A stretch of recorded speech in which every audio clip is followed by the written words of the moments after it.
T minus 30 seconds.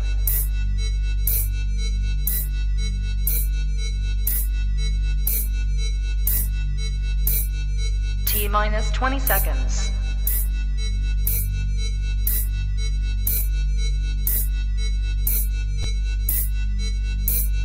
10, 9, 8, 7, 6, 5, 4, 3, 2, 1, 0.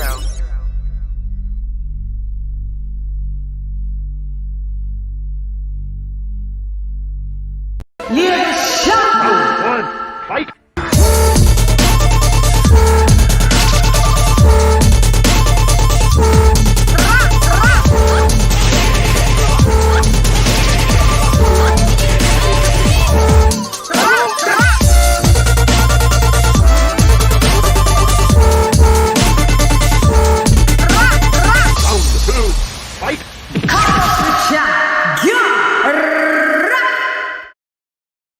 Yo, how you going? It's LadyChann rep nonetheless, and welcome to Come Box with LadyChann.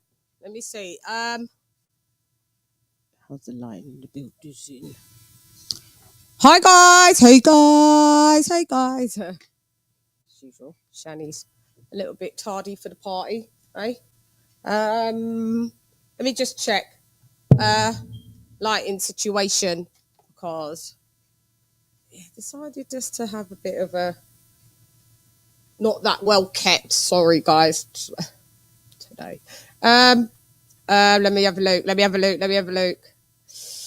Where am I? Okay. Hang on. Hope you guys have had a good old day. To this day. Did you have a good day? Don't know why I felt like saying that. Sometimes saying that to this day lets you get out some frustration. It does actually work. Shouts out to TWWUS for that one.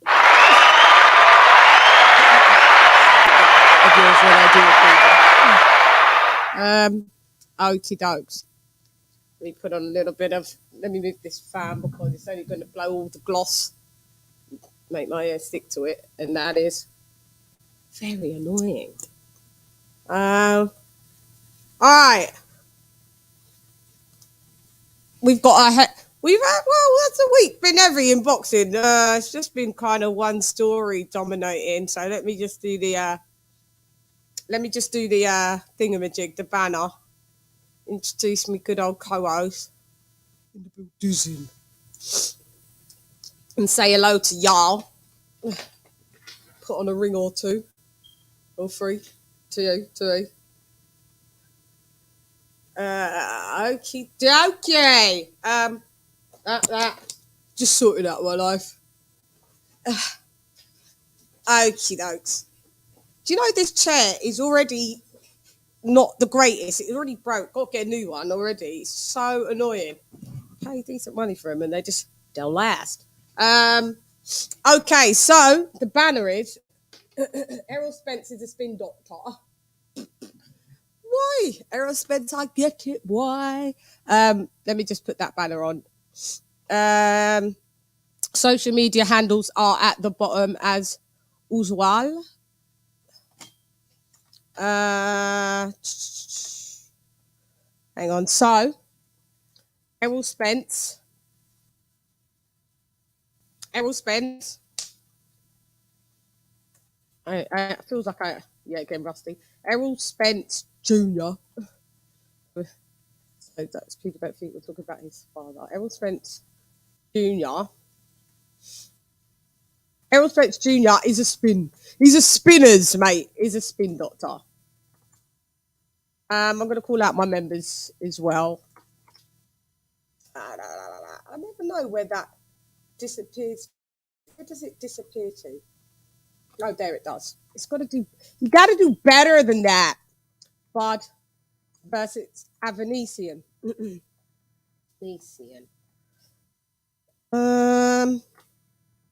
Okay, I'm reloading. Weekly wrap-up Chickadee show. Does my mic sound nice? Chickadee check. Please don't let me be just not. Hopefully my mic is on. Because remember last week, you guys let me talk for ages, and my mic was off. Let me see. Okay.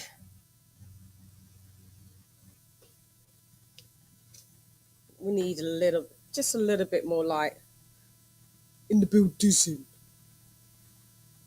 Yeah? A little bit more light in the building, okay? Getting the settings is... Sometimes it can be hard. Okay. Shall I put on the headphones, shall I? Because let me hear what I sound like. And let me do roll call. Have you lot missed me? I've missed you a lot a bit, but boxing's been getting on my nerves just for a little minute. It has. It's been getting on my nerves. This really destroys hairstyles, but let me just do my roll call and get everybody in. Roll call in the building. Okay, there you are. Okay, so we have Modern King Boxing in the building. Jimmy McClendley in the building. Ringside Reporter in the building. King of King Boxing in the building. Lisa Bells in the building. Stephen T in the building. Mark Niggity Nash in the building. Donald Banks in the building. New Media Today USA in the building. AJ Alday, get well soon in the building. Charlo in the building. King TJ in the building. Hap Hap El Primero in the building. Dr. Paul in the building. Devil Beats in the building. Arlette in the building. D-Star Boxing in the building. Dub Brightside in the building. All right. Okie dokes. So, I'm introducing, introducing, introducing,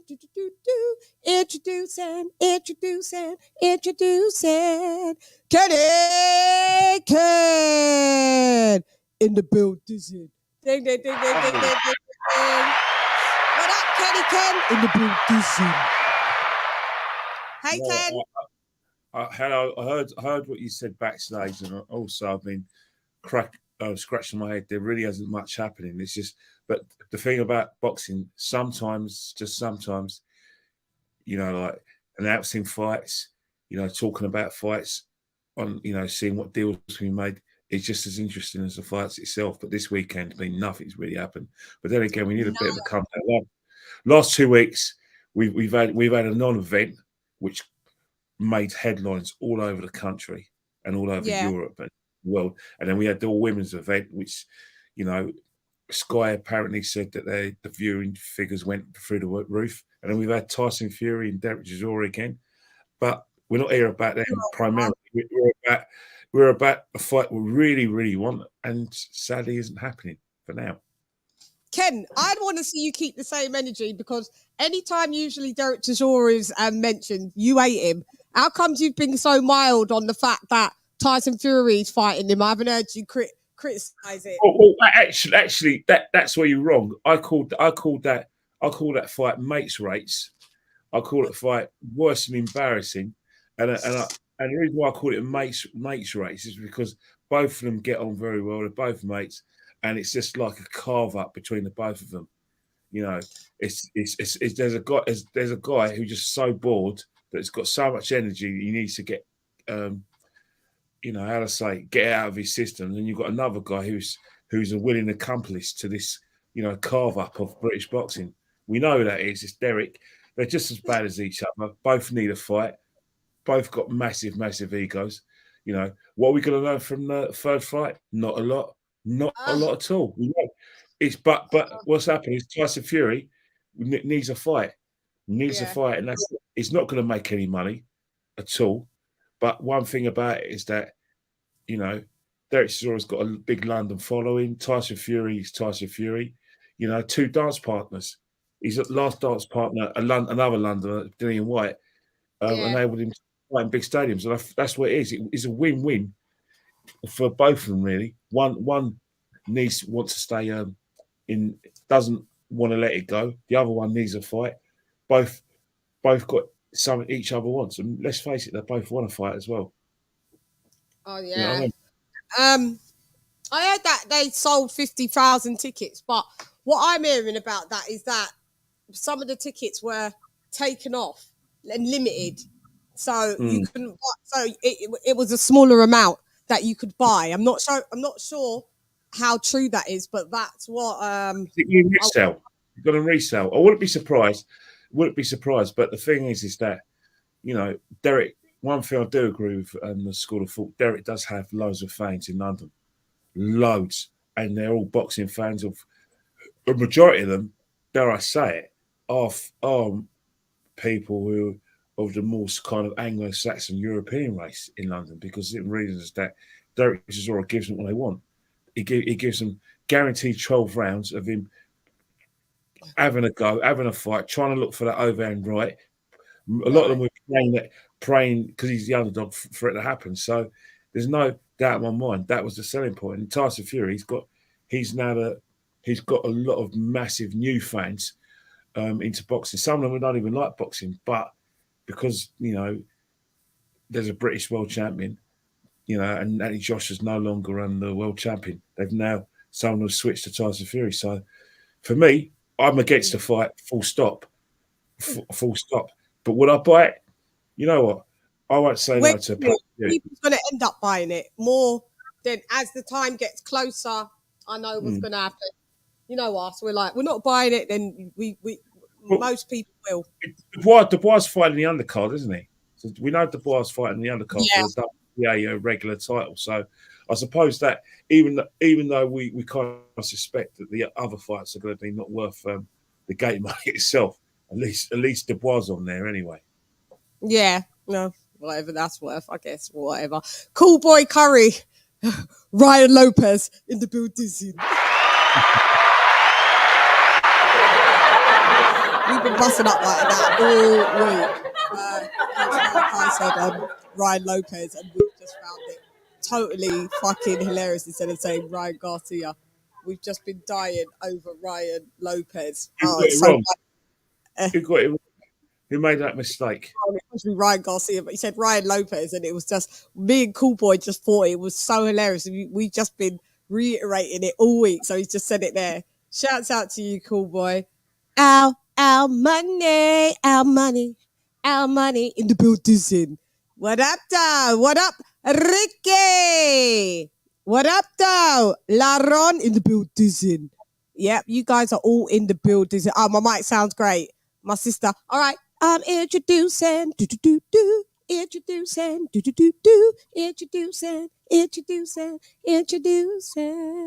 Queen Lisa Bales in the building. What up, sis? Hey. Hey, LadyChann. How you doing, beautiful LadyChann and the handsome girl, Mr. Kenny Ken? How's everybody doing? Get them up right what Lisa said. You do it, or you're in trouble. Oh, girl. That's right. Get them likes up. Yes. Those lights up. Lights up. Get them Share it up, on man. Twitter already. And subscribe, like, share, and join the membership. Thank you. And look at the wonderful store. Yes, merch. where you get them season bits, don't we, Lise? Mm-hmm. Yeah. And thank you. You've also always got bits and, you know, purchased and got, and people like yourselves, everybody, thank you for supporting my store. Massively appreciated. I do need to push it a bit more. You know, we went in pushing it quite a lot, and then I was, but I there's some new stuff that I have to add to the store is why. And it's been my bad. I've been a lazy girl. Yeah. You can push it on Twitter and Instagram, right? Can you do that? Yeah, I need to update some stuff. I need to design a couple more pieces and that's what I needed to do. And I've been needing to do that for a minute, and I just haven't. So I may do that tomorrow after I finish. Okay. Do a little workout and get on the desk and do what I've got to do. So we are in the building. Shouts out to AJ. He may not join us because he's not feeling well, because he's got a bit of the sniffles in the building. So shouts out to AJ all day. Hopefully you're feeling better soon, and if you can make it within the bracket, you know, the link is pinned in the chat as well, so you know, you can make it. Yeah. Make it. I'll shout out to them, tell them I hope you feel better later. Yeah, exactamente. So we are just going to go with what's been happening in the week in boxing. We came out with Oh yeah, did you see my breaking news? Did you see my breaking news with Adrian Broner? I saw a little bit of the post conference. Mal was showing it. I was dying laughing, but it came up on my timeline. I was dying laughing. Let's just have a quick watch of breaking news because it kind of ties in with the story today with all of a sudden all of this yes, very interesting, very intriguing about BLK in the Buddhism. BLK Prime. So I just did a report. That's why I was a bit late to tell you the truth, because I was like, damn, like this is just like it just came up on my time. And I was like, I'm gonna have to do a quick piece on it. Like, yeah, I'm gonna have to. So I did. It's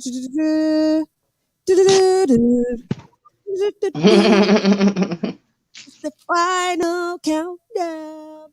Okay, there you are, bro. Okay. All right. So we should. If you're between 40 and 65 years old and don't worry. Don't worry. I will thingamajiggy. I'm gonna go on mute. So don't reverberate. Okay. Okay.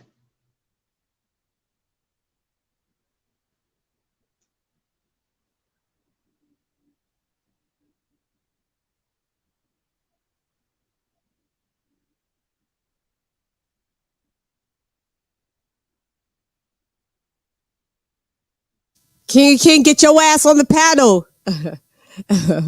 King. Sorry, it's going, but yeah, if you want to get on the panel, join in. The links in the chat.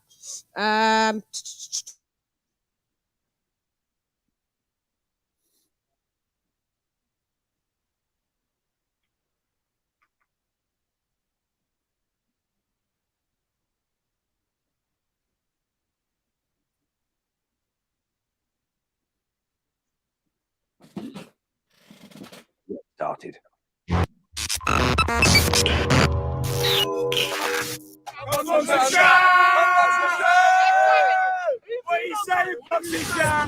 Hey guys, breaking news. Adrian Broner. Remember he said last week or the week before, damn, they're gonna have us fighting on Twitter. Well, Adrian Broner has decided not to be fighting on Twitter. From Al Himon, and stand by. And so I just want to give the thanks to the higher up. So, and I want to also give a very special shout out to my man Desmond. I call him Uncle Des. You know, CEO of BLK Prime, and I just want to thank him for believing in me, and getting this deal done. I think with myself, with my About Billions brand and BLK Prime, I think we're gonna take over boxing, and we're gonna reach heights that's never been before. And it's all gonna start with my stablemate from Nebraska. Now my stablemate, we on the same team. Terrence Crawford, my boy, he fight December 10th, and I will be in attendance, fresh, fly, and flashy once again. Yeah. We ain't got $13 no more. And wow, who is this? We've gone wow to Uncle Des. In the Buddhism. Another ghostly uncle in the Buddhism. How come we haven't seen what Uncle Des looks like in the Buddhism? Uncle Des seems to have a lot of money in the Buddhism. Who is this? I don't know if you're wasting your money though. It's no disrespect. But I don't know if it's going to get Adrian Broner really up in the frame of mind to actually take a fight and actually enter the ring and enter the Buddhism. So he said, he's with his stable mate now, which is Terrence Bud Crawford, and he will be there fly and fresh and flashy in attendance on December the 10th. He ain't got $13 in his pocket now. I don't know who this entertainment company is, but they're signing everyone. This is a bit strange show. I think we shall cue Twilight Zone music here for Uncle Des.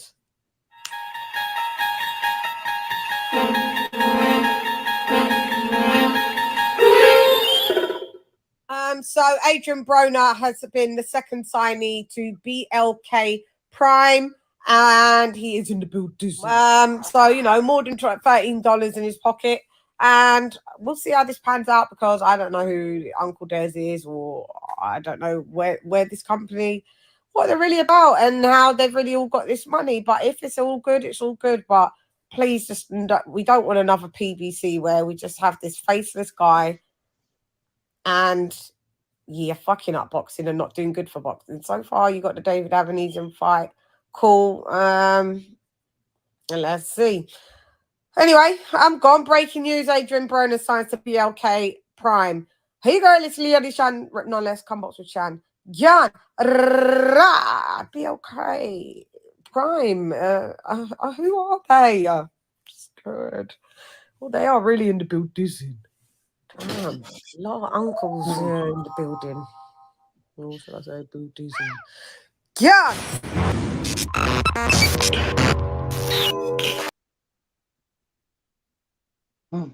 Oh, AJ.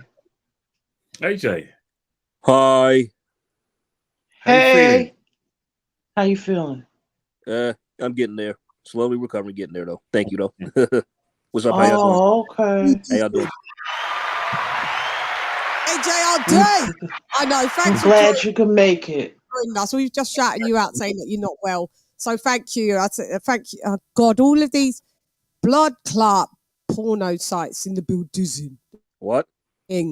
Oh, I'm not in the chat. I hit one. Oh snap! You got a bot? Yeah. You got a bot? I don't think we've got any moderators in here. That's why. Oh yeah, we've got King of King. King of King will be here shortly. What's up, Candice? In the building. What up, Candice? We here. Open. Jump on. So what I missed? What I missed was cracking. No, we literally just started. I was just showing my breaking news that Adrian Broner is now signed to BLK Prime. Yeah, interesting development. BLK Prime. He jumped ship. PBC then Brock. Remember I told you PBC is no longer in the building soon. It's not looking good. But like, why would they sign a guy like him? I know, very like, I want everyone to get their money, but I mean, I don't know if that's a smart investment. That's exactly what I'm thinking. Because like, I mean, honestly, because Eddie Hearn and Rock Nation dodged the bullet when he turned him down. Like it was, I think that was probably a blessing in disguise. Yeah, and he said SMD, so I don't know. Maybe I don't know. I don't know. I just need to know who is Uncle Des. We've gone from Uncle Al to Uncle Blood Clot Des. Oh boy, that the guy runs it, or I don't know who all these uncles are. Yeah, but you know, at the end of that report, I think it was Blue's voice was at the end. Like, yeah, it's all good because Blue Blood. Oh mate, we'll go through that. We'll go through it. Let's start from the beginning. So Errol Spence is a spin doctor. Why do I say this? Why does Shan say this? Because if you notice, right, with all these negotiations, Errol Spence didn't have nothing to say. When it was going at like the little young bucks, like at Keyshawn or Stevenson, like he'd always be on Twitter active talking to them. But as soon as anything came up about the fight, he had nothing to say. His mouth was zip buttoned. Then we saw that Bud had run into Blue Blood after Bud saying that he'd taken all of this, you know, the bum end of the deal, basically. A number was thrown out there, a percentage of 35% was thrown out there. And we was like, oh, okay, so that's what Bud's doing. He's accepted everything in the building, yeah? And I know, I think I can't talk normal now without saying that. Say it to my kids. Mummy's in the building. You put that on the shirt? I'm gonna have to. If you do, I swear I'll buy it.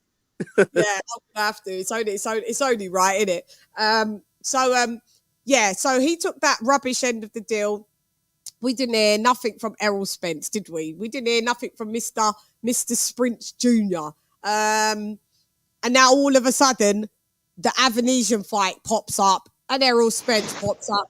See, that's what I'm saying. Now you know who's holding up the fight. Shut the fuck up. You get on my. He's such a guys. I've been so disheartened with boxing this whole week. I don't know if anybody can tell. I'm just like, whatever. Tell me your thoughts and your opinion. Let's start off with Kenny Ken. Ken, I don't know if you're up to speed, but this fight doesn't seem to be happening this year because we had Mayweather come out and say about 3 weeks ago now that this fight, the Spence Crawford fight, cannot be made. They just can't seem to come to any arrangement, and it could be done maybe in the new year. Okay. And then we had, before that, we had Tim Brown from the CEO or the head of finance or whatever in the PBC. He came out and he said basically that there was basically no money in the building for Spence and, for Crawford, and to offer him, here we go, these little bloody flies that are going to start eating me, that it would be a disrespect to offer the money that they've got for Bud. Then Adrian Broner came out maybe about a week ago, and he was saying like the PBC's in dire straits, mate, and that they've got no money to offer Spence a guarantee, let alone Crawford. So now now Team Spence is all coming out saying, oh, Bud Crawford's a duck. Why? Because he's taking a stay busy fight at December 10th in his hometown, Omaha, Nebraska. And bear in mind that the PBC said that they're not going to go into talks about this Spence Crawford fight until at least February, March. And that's just talks. Doesn't mean the fight is going to be done there. Could you imagine how long that's going to drag out to the latter part of probably next year? So what says you about this scenario, debacle? Not surprised. You know, that's boxing in a nutshell for you. Yeah, and you know, Al Heyman as well. I mean, the first time I really, really studied Al Heyman was when James DeGale decided that, you know, that he was going to go with Al Heyman because Al Heyman promised he was going to make him all sorts of money, blah, blah. What happened? James DeGale, did he make any money with Al Heyman? That I don't see any evidence of that. And then he ends up fighting ITV box office because he, instead of where he relinquishes his titles because he now wants to fight with Chris Stewart Jr. So the best that Al Heyman can get James DeGale was ITV box office fights, and so he can make signature fights. So it doesn't surprise me. ITV box office. How did that go with Al Heyman involved? Not very well. And that's the thing in terms of Al Heyman and boxing. You know, as soon as I heard this fight was going ahead, I was really excited. Then I thought, you know what? If what I'm trying to say, if when you first heard about this fight, did you ever think it was actually going to come into fruition? I thought so. I really had hopes for it. But then when I started hearing about Crawford's cut, I'm thinking, something's not right here, man. The guy desperately wants to fight. He's even trying to, offering to take a smaller cut, 30%, and yet this is still not being made. Something's not right here. You know, where's the backers? Which TV station is involved? You know, how much money is actually being put on the table? And then, my heart sank. So when I heard what happened, a few days ago, wasn't surprised. You know, next year, who knows?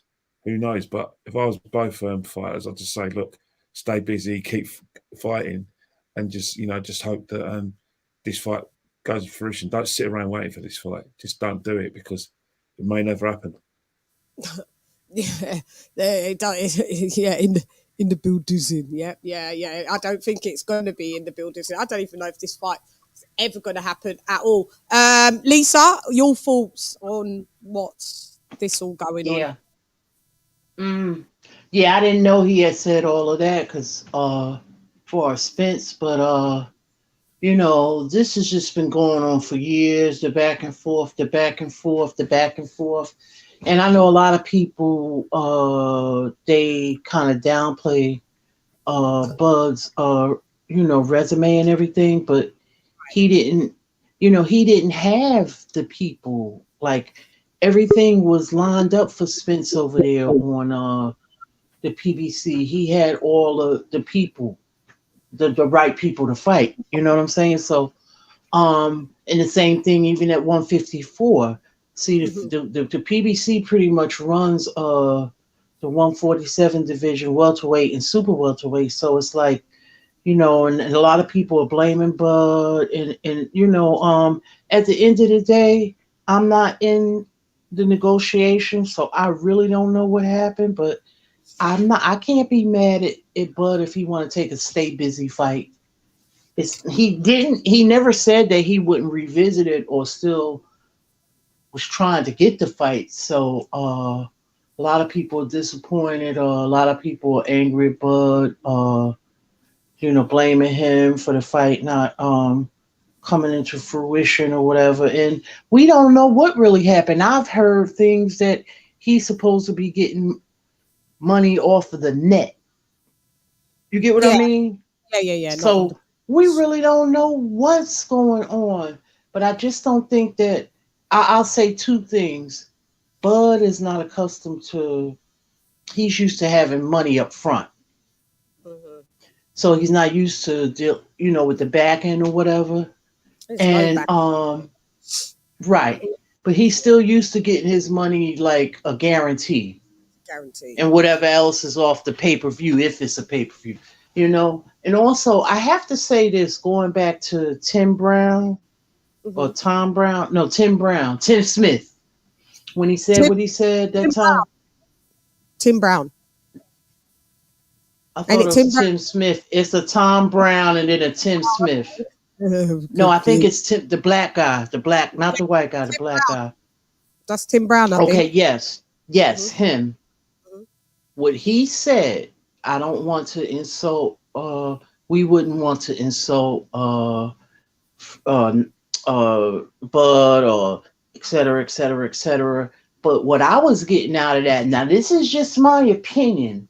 I noticed when it comes to fighters, two black fighters, they're going to be pulling from that same financial demographic. You get what I'm saying? So with that being said, it's always an issue when it comes to a super fight with two black fighters lately. I'm not talking about in the past. I'm talking about recently. So, now, with that being said, they want to draw the casual fan base. They don't draw the casual fan base, Bud and Spence. They just don't. So they're going to be pulling from this same racial financial demographics and people who they don't believe that will buy the pay-per-view. Right.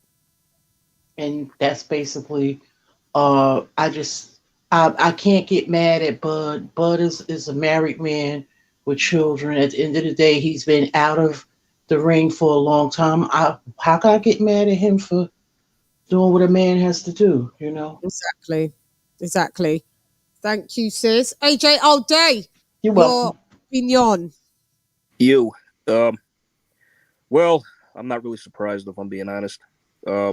This is because I just want to point out, like, anybody with just any form of intellect will know that the PBC and Spence to an extent never wanted this fight, because if you look at the timeline of when this fight first became a talking point, like, you just got the energy.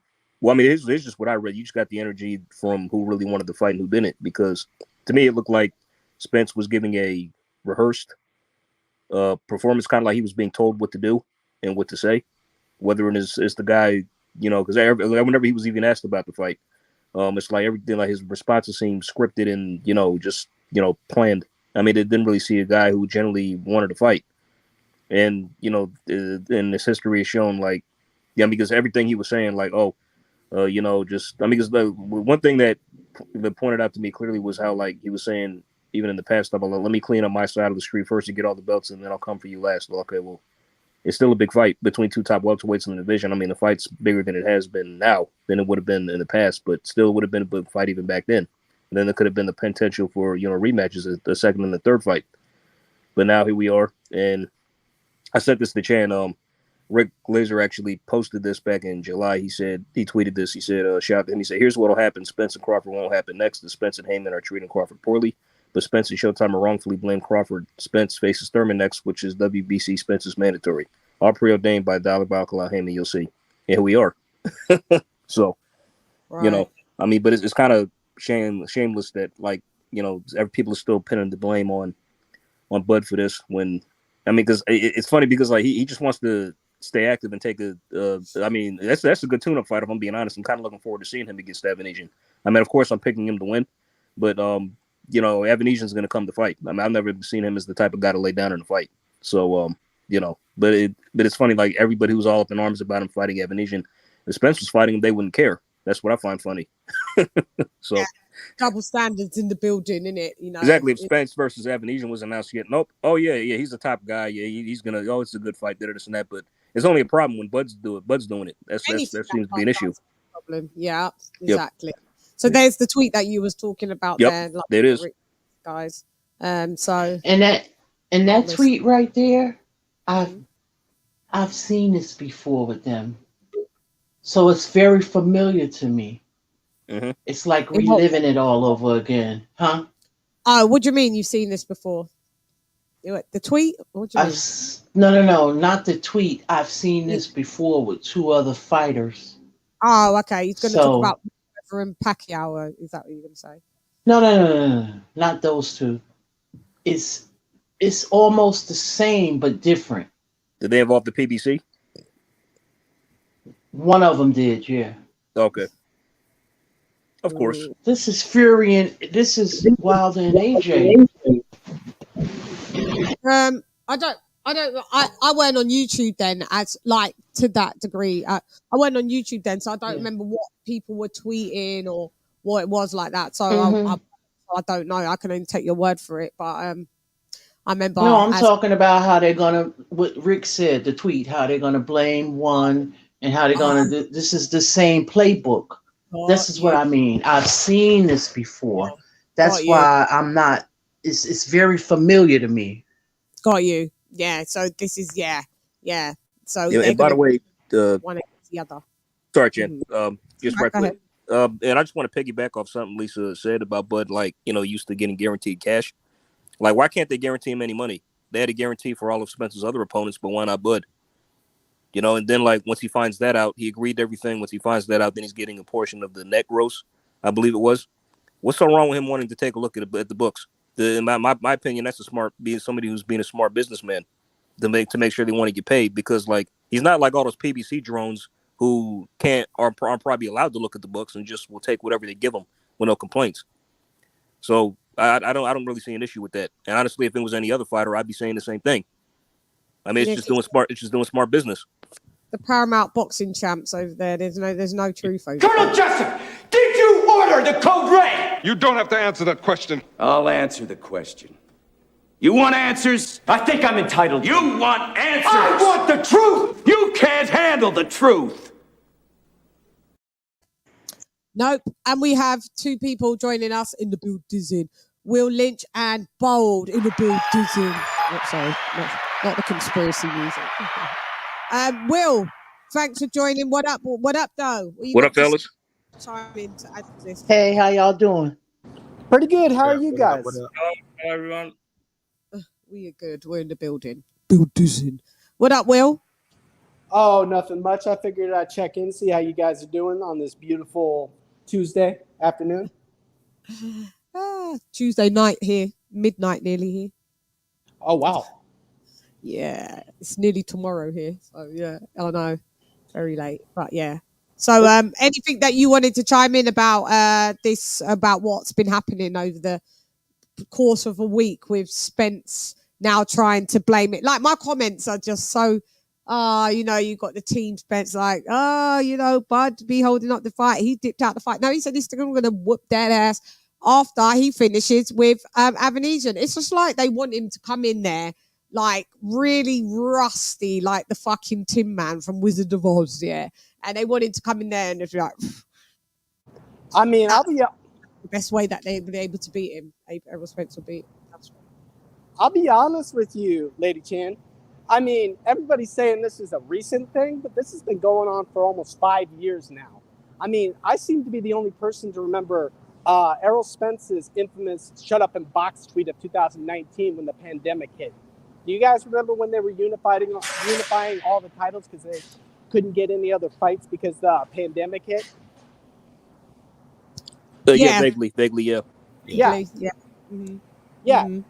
They were playing this game too. It was the perfect opportunity to get Crawford versus Spence over the line, but then Spence put out that tweet, and then all of a sudden he was fighting Ugas for his he was fighting for the WBA that he just got off of Manny Pacquiao, because remember, Pacquiao got stripped, and then he was going to fight Ugas the first time, and then it turned into Spence fighting Pacquiao, and then he had that eye injury, and then we go from that eye injury to Ugas versus Manny, and then the rest is history. Like, they've been dragging their feet for years now, blaming it all on Bud, like he didn't try to get him in that ring. Right. Yeah, I've seen it. It's just it's a bit pathetic at the minute, in my opinion. Twitter is like a battlefield yet again. It's like a minefield with everyone, Team Bud going at Team Spence.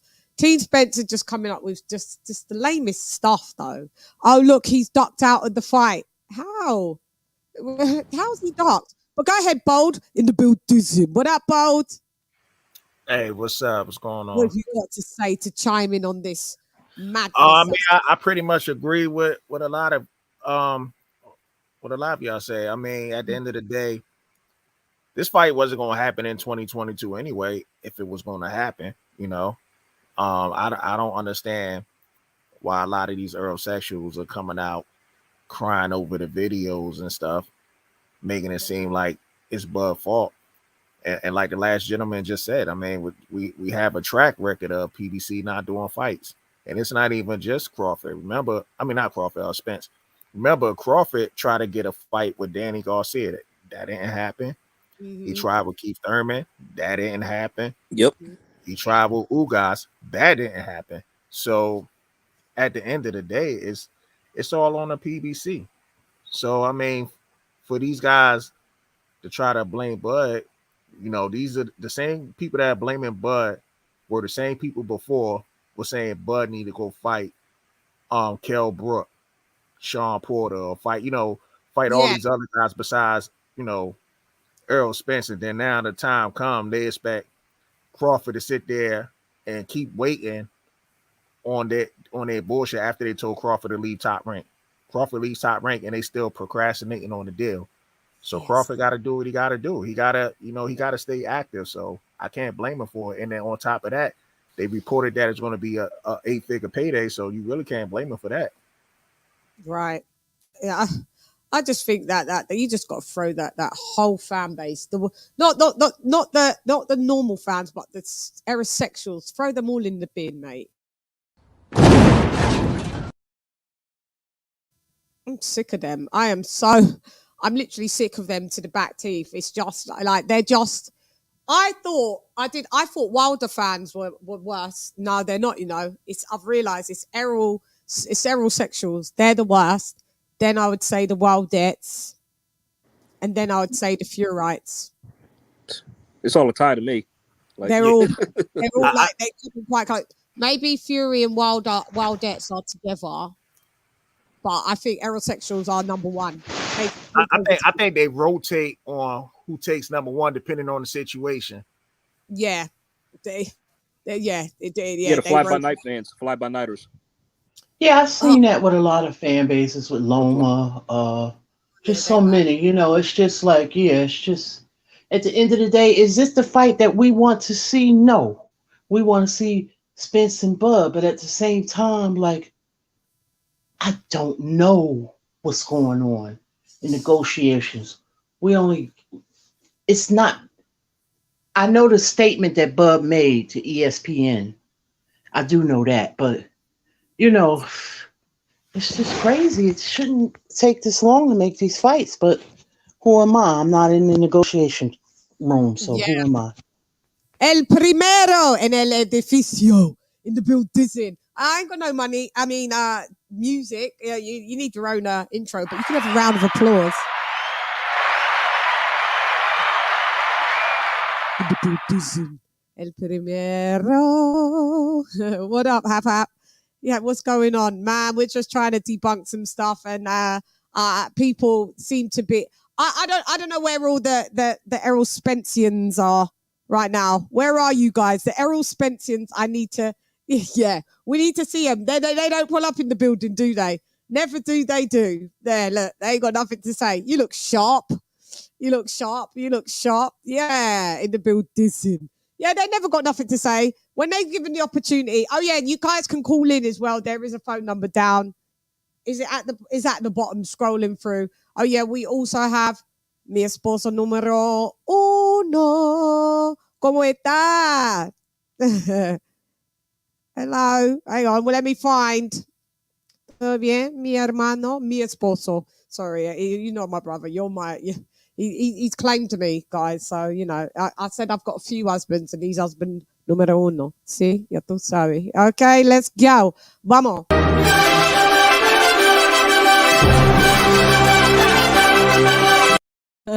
Are you on the listo pa los chingazos? All right, let's go. Listos pa los chingazos. Listos pa los chingazos. That's what we got. Listo pa los chingazos in the building. Thank you, mi esposo. $5 para mí. Muchas gracias. Thank you very much. I haven't seen you. Do you know what? You ran across my mind the other day. I was like, where is Hector? I hope he's all right. I do, when I don't see people for a little minute, they do run across my mind, the regulars.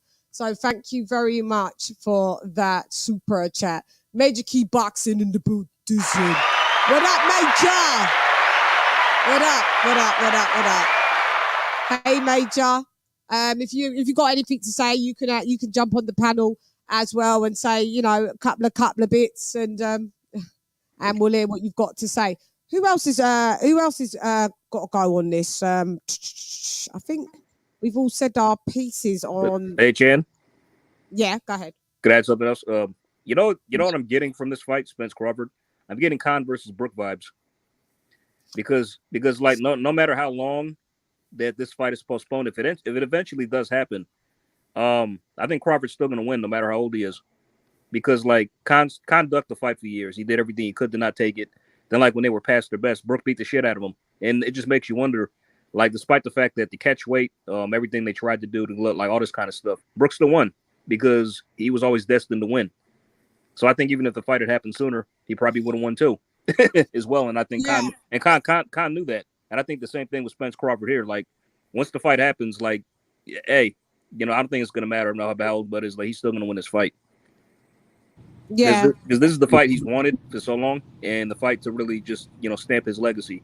So he's gonna tell you, like, no matter how old he is, like, if the fight ever does happen, he's gonna turn up and he's gonna probably give a career best performance. Yeah, and I'm with you. It doesn't matter how old you try at age to do that. He's still gonna whoop that ass. We got Exactly.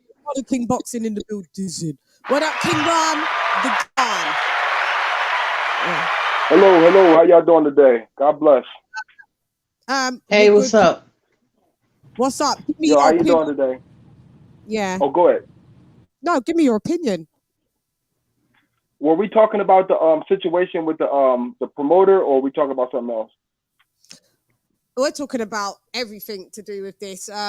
What's going on with what's been said over the last week with regarding to this fight. Just chime in. Yeah, because I wanted to stay on topic, and you're right. Go ahead. Yeah, Sorry. I wanted to stay on topic, and you're right. I'm basically excited about this venture, and I just did some research on them, and I was just looking at it. JC has like 10 associates with that company. Floyd got like 2 associates with that company, and Crawford got like 1 association with that actual. I'm thinking the guy name is that's running that thing. His name is Craig Vaughn. I could be wrong though. Somebody that BLK Prime. The CEO. Yeah, the BLK. Uncle Des, they're calling. Well, that's what Adrian Broner's calling Des, but Yeah. I don't. That's the CEO. There's something. And don't Blue Blood got a partnership with him too, right? Mm-hmm. That's what I want to speak about. How was this all? What is going on here? This is like some Twilight Zone shit. Who would have ever thought? I think that they found the loophole as far as like they seen like what boxing was doing, and they thought it was their chance to just jump right in because they had all of the engineer. They had all the engineering set up right. Like I'm thinking like because there's a big network, BLK is a big network from what it looks like, and they got like reach. All they have to do is stream the fight. I think all they have to do is stream the fight, and everybody else can just do their part. The pay-per-views, the audience, the venues. It just seems like to me that they just found something that they felt like would be better for boxing.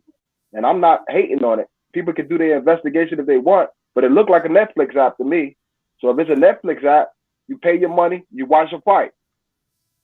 That's what it is. How have they got like? Is it our business? But I had Major Key in the building come through and say, What, LadyChann? What? Mi hermano in the edificio. Can't say it like I can do it in English in the building. You can't say it in Spanish and how I do it in the building in English. We need the D in there, but such is it. Go ahead. What up? I'm chilling. How's everybody doing? Everybody chilling? We here, man. We here. Chilling, bro. Well, I gotta say, I'm chilling, y'all. I'm completely confused by this whole thing, though, because I'm not mad at Bud, right? If this is something that's real, I'm just completely confused as to like what Ronald just said. You know what I'm saying? Like if BLK is actually legitimate, then why would you not? Like, how would you advise your sibling, your nephew, your son, your uncle, if you know that you're not gonna get a fight, right? You're not getting a fight because Mayweather told you, right? And this other guy, what's his name, Steve Espinosa, whatever.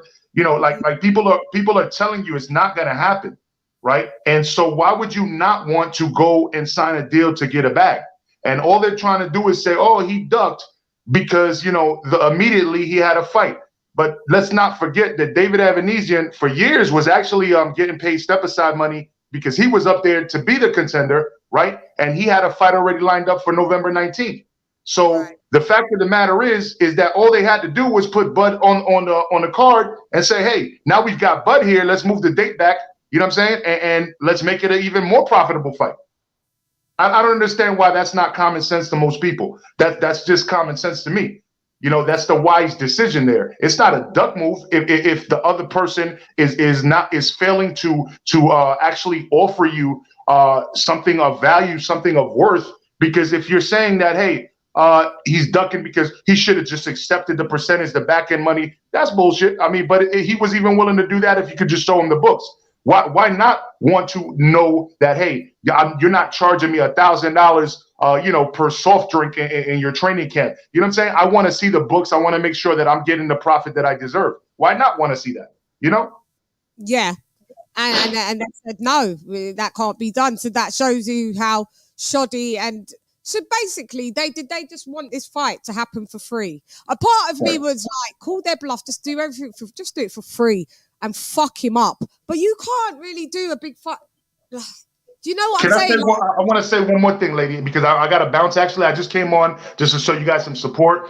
But I want to say one thing that nobody's been able to answer me. Anybody that's not understanding this Crawford thing. It's a very basic thing. Who would you guys say? Like, give me two names that are the faces of boxing, the cash cows of boxing. AJ and Canelo. And AJ. Okay, everybody in agreement? AJ and Canelo. Yep. Yeah. Okay. Yep, correct, So if Canelo went to 168 and said, I want to gather all of the belts, I want to be undisputed at this weight class. He had a partial deal. He got rid of Golden Boy, made a partial deal with the Zone for those fights that with the Zone fighters. Then the only one after that was Caleb Plant. He tried to make a deal with them. When does Canelo like to fight? May 5 de mayo y septiembre. Right. They couldn't make the fight by September, right? They had to do it in November because they couldn't make the fight even for the face of boxing because they couldn't bend the knee to Canelo until later when they knew that they were going to lose the fight. So they couldn't even bend the knee for the face of boxing. What makes you think that they're going to bend the knee for Terrence Crawford? Why not Terrence Crawford go and take a back? That's all I got to say. You wrapped it up and you put it in a bow. Yeah. You put it in a bow. Shouts out to Major Key Boxing in the Thank you for having me on. I'm out.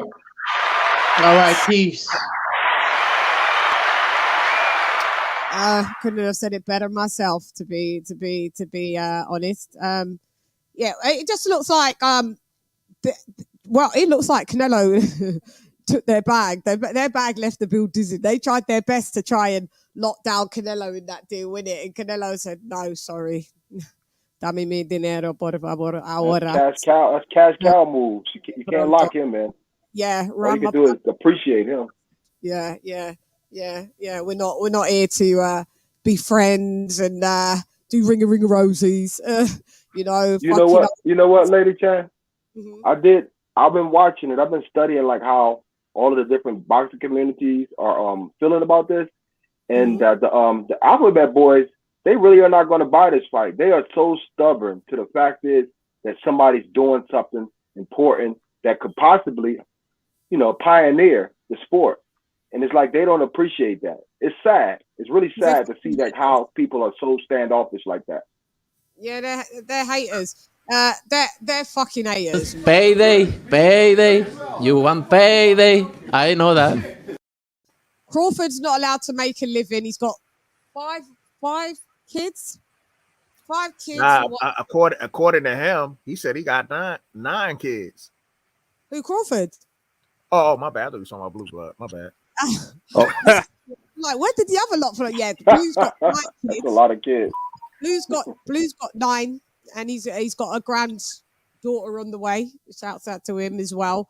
Congratulations. Money up the neck. People need their money. The boxers need their money. So I don't understand how you could begrudge someone to do a keep busy fight of David Avernesyan. He's ranked top 10 out of the 3 sanction out of the 4 sanctioning. But WBC's top 5 in there. So yes, he's like 5, 6, and 8. And he's European champion. Everybody was wanting Conor Benn to fight him, and we thought he might probably wash Conor Benn. To be fair, because it's just a bit of different levels. So for someone to pick, him as their stay busy, people have that as their step up fight. People don't even want to fight Avernesyan. For they avoid him. They're like a lot of people do avoid him, skip over, especially in the British sector. Like they'll be like, oh, maybe we won't do Avernesyan, we won't do the European, we'll go British. Innit, Kenny? Sometimes we just go British and we'll skip the European, and then we'll go straight to Fringe World or World. Because Avernesyan, do you know a lot about Avernesyan, or what's your thoughts on Avernesyan? He's a good fighter. He's a bit boring though to watch. I'm not gonna lie, a bit boring to watch. But with Bud in there, I think it's gonna be it's gonna be good. It's gonna be good. I got like I said, I got Bud winning the fight. Probably stop him mid to late. But I hope he just one thing I hope he does is just get rounds in. And sorry, didn't mean to cut you off, Ken. My bad. It's okay. What I was saying about Avernesyan is that he's a European champion. He's a very good fighter. He's smashed the pieces of domestic talent in this country. We all know Conor Benn doesn't want to fight him because for certain reasons, and that's a good reason for him not to want to fight him because of the fact that there's other avenues where he doesn't really need to fight Avernesyan. I would like to happen, but in terms of what's going to happen with Crawford's just too good. It's too good. He He's going to stop him, Ken. What's that? Do you think he'll stop Avernesyan? He's going to stop him, isn't he? Definitely, mate, because simple reasons that, Crawford's got power in both hands. He can fight orthodox. He can fight southpaw. His feet are good. Everything about him is good. His defense is brilliant as well. He's one of those things we say, see you later. I don't want to fight you. No need to fight you, Camp, because simple reason is that it's going to be a loss when you fight him. He's that good. I agree. And I think Crawford, because usually, if it was when's the last time I saw Avernesyan fight? He was full. Was it late last year? I think he made a mandatory defense. Yeah, I think yeah. I watched bits of it. It was early this year, I think. Early this year. It was this year. Yeah, and it was mad boring. But I mean, I'm excited to see it with the dynamic, like I said, with Bud in the mix, because you're just going to expect a stoppage. And Avernesyan's got a chin. So I heard. I don't know how true it is, but I heard Virgil Ortiz actually turned down a fight with David Avernesyan and picked to fight the last guy he fought. Yes, indeed, that's correct. He turned down to fight David Avernesyan, which is Matter of fact, why. Chan, I think matter of fact, Chan, I think we talked about this because I know a guy who has got some inside polo, and he actually said he said the opposite. He said Ava turned down the fight with Virgil.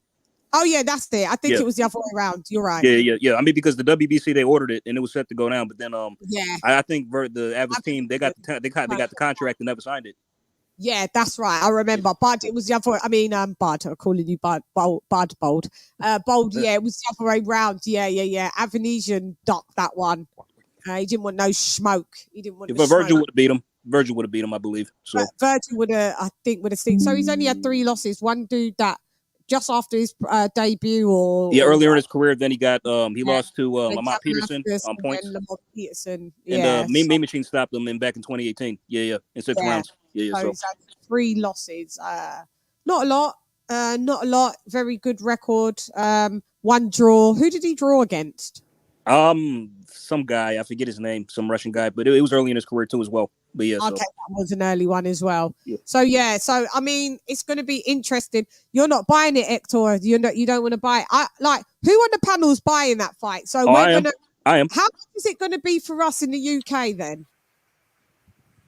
Will we even be able to have it? Are you going to get it in the UK? That's what I'm wondering. We won't be able to get it, Ken. You guys have access to that platform? If it's on Sky, if it's not on Sky or BT or Design, fight. No, you know what? That's amazing. So y'all can't get. I'm gonna go out on the limb, but y'all can get it. I'm gonna go out on the limb, but y'all can get it in the UK. I'm gonna go out on the limb because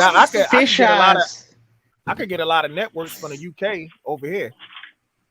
Exactly. Fish Eyes is Avernesyan is with Fish Eyes, right? Yeah, he's with Frank. That's what I heard. Yeah. So we'd have to have it. They'd maybe put it on BT Sport. BT, something like that. Yeah. Yeah, they would have to. And then for you guys, it's like with Frank Warren. Yeah, Avernesyan's with Frank Warren. Oh yeah, I think we'll get it BT Sport. BT Sport, won't we? Yeah. It won't be pay-per-view. we'll get it. It won't be, will it? It won't be. It would probably be free for us, wouldn't it? Because that's, to be honest, it was not a pay-per-view fight. But no, I don't know, Mark, if it will be on Fight TV. Maybe, but it's Avernesyan's with I don't know. It could be. Could just go straight on Fight TV. But if it's going to be on a BLK Prime network, it platform. Should be free, y'all. It should be free for y'all, right? Yeah, I mean, don't you guys can you guys access that platform where you guys are at? You should, right? I've never heard of that platform until. Don't forget, he's Russian too. He's Russian, so they'll be watching it most likely. Not necessarily. BLK. I've never BLK Prime. Do we have it? It's a subscription. I'm just trying to see if we've got it accessible to us. Should we? Yeah, got a Fire Stick for $3.99 a month. Then there's a pay-per-view. Yeah, I think so. That's what it says on my phone. LadyChann, they actually have a countdown. If you go to the if you actually download the app, they have a countdown to the fight, and they got an open live chat room already. Yeah, you're right. Live event December 11th for us because it's the UK. We can rent it. Hang on. How much is it? Pay-per-view. So it's saying it in dollars. There's a countdown, 45 days, $39.99 in dollars. So for us, I guess that's about £30, £27, £30. Okay, so I guess Kenny, we might be able to get it for real. It's on here. Like our fight. That's the BL Prime. So is he going to be on? Oh right, so it can be accessing this. Looks like it. Yeah, looks like it. I wonder if it can go. Once you watch it, can it mirror onto your TV? Maybe. But yeah, that's where we're at with that. Ken, I know it's soon your time to go. Do you want to say anything and wrap up with anything, even what's happened in the week that's caught your eye? You know what? It's just it's another kick in the teeth for boxing.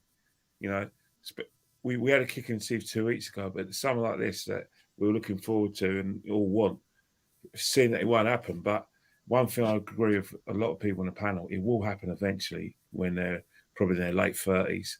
And, you know, it's going to be one of those things where we wanted Pacquiao and Mayweather. When did we get it? When Pacquiao was past it. But that's the thing with boxing. We do get these fights eventually, but we never ever get these big fights when they're both in their prime, and that's an injustice for boxing fans, especially loyal ones. You know, who don't love other sports. They just primarily love boxing, and they get kicked in the teeth. I just think it's sad. You know, the sport is in dire straits in the United States, and it's getting to be in straits in this country as well because it's becoming a farce now. Fighters who are clearly failing drug tests still fighting because of financial implications, and fighters who don't want to fight each other. Sad. It is, Kenny Ken. It's very sad, and hopefully, but I'll keep you looped in with just look on your phone and download that BLK Kenny Ken and tell them where they can find you as well, just so they can find you. Anybody that's interested in football as well. If you're not a football fan, real football, not soccer. What you guys call soccer, you call it soccer, we call it football. I'm on Instagram at KennyCan1972 and at Twitter at KennyCan1972. At the moment on Twitter, I'm winding up a lot of conservative voters because they make it up as they go along. So me winding people up is something that I'm quite good at, especially when I catch them with their pants down, especially when they're trying to bullshit the British Parliament. You know, you're gonna bullshit and make sure I don't find out about it because I will go back on your tweets and all the things you were saying back 10 years and I'll call you out later. See you guys. Kenny Ken, thank you so much. Sorry, I was a bit late. I will be on time next week so we can have a bit. But the content was a bit sparse today anyway, so it's really only an hour timing on anyway. Do you know what I mean? And I didn't want to really hold you and drag you out. So thank you so much, Kenny Ken. Love everyone. As usual. Thank you so much, Kenny Ken. Has left the dude dizzy. Later, Ken. Bye, Kenny Ken. Yeah, that's my guy. That's my guy right there, Kenny Ken. Bye. Yeah, Mike Tyson v. Lennox Lewis is another one there when they was both old. Yeah, because Tyson wanted the and the Holyfield one as well. That one got dragged out. Yep. Because I remember back after Tyson's comeback, Lennox Lewis was Tyson's mandatory challenger in the mid-90s, but he paid him to step aside. Didn't he go jail? Oh no, it was after when he got out of jail, and he got the WBC title back. Lennox was his mandatory challenger, but then he paid Lennox to step aside so he could fight Holyfield, I believe it was. Okay. But that was still old. They was old. Oh yeah, they were set to fight back in the night. Like if Tyson had got past Buster Douglas, then it was going to happen. But then we got knocked out. Then he suffered a rib injury and several setbacks. Then he went to jail. So it's like there's just all these postponements. But the fight was supposed to happen way back in the early '90s. Yeah, late ages. Yeah. Thank you. Hey, Shan, I got a question, Shan. Yes, go ahead, Bold. Hey, so for your live stream, did you use like an encoder for yours, or you just live stream? I'm looking to try to set up a live stream, and it says like one way. So what you do is because I remember you said you don't have a webcam on your thing. Because all you do is download the app. My guy, you download the app. Zone. You download the app, StreamYard. And have you got a webcam? Go and grab a webcam. Hook it up to. So what you do is go get a webcam first and foremost. Doesn't have to be expensive, Bold, at all. $50, $60, $70. Grab one of them. Download StreamYard, set up the account, very quick, minimal. You can have a free account, which allows 6 people on the panel, no more than 6. And but you can't have like your logo, like how you have my Dun season logo. Or you can pay, I think it's like £25 a month, and then you can have up to 10 people plus your logo. And then there's a higher one that's like that does like high definition for $50 a thingy. I don't know, it's not much difference. And then you've got a green room for the back for people to hang out. But the £25, I think you could start off with between the free one and the free one. You get hours though, like they only give you a few hours throughout the month. But it's enough, because when I'd started, that's what I was on. But it's enough. So just depending on what you want to do, just start with the free one, start getting everyone coming around, and just getting your. But you don't need anything else other than a webcam, or if your laptop had the cam, because I know it's a gaming cam, so your laptop has that. But you just literally need a webcam and a lappy. Or you can do it if you want to do it off your phone, and there's you're not showing your face or whatever anyway. So you can do it off your phone and download StreamYard on your phone. But literally, just do the webcam and grab it like that, Bold.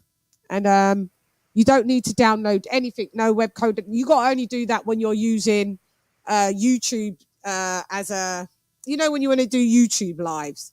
Like that. That's kind of old school. That's all technical and all of that. So yeah, I would just say just download StreamYard and get your webcam, and you're good to go. Literally, you can go live straight away.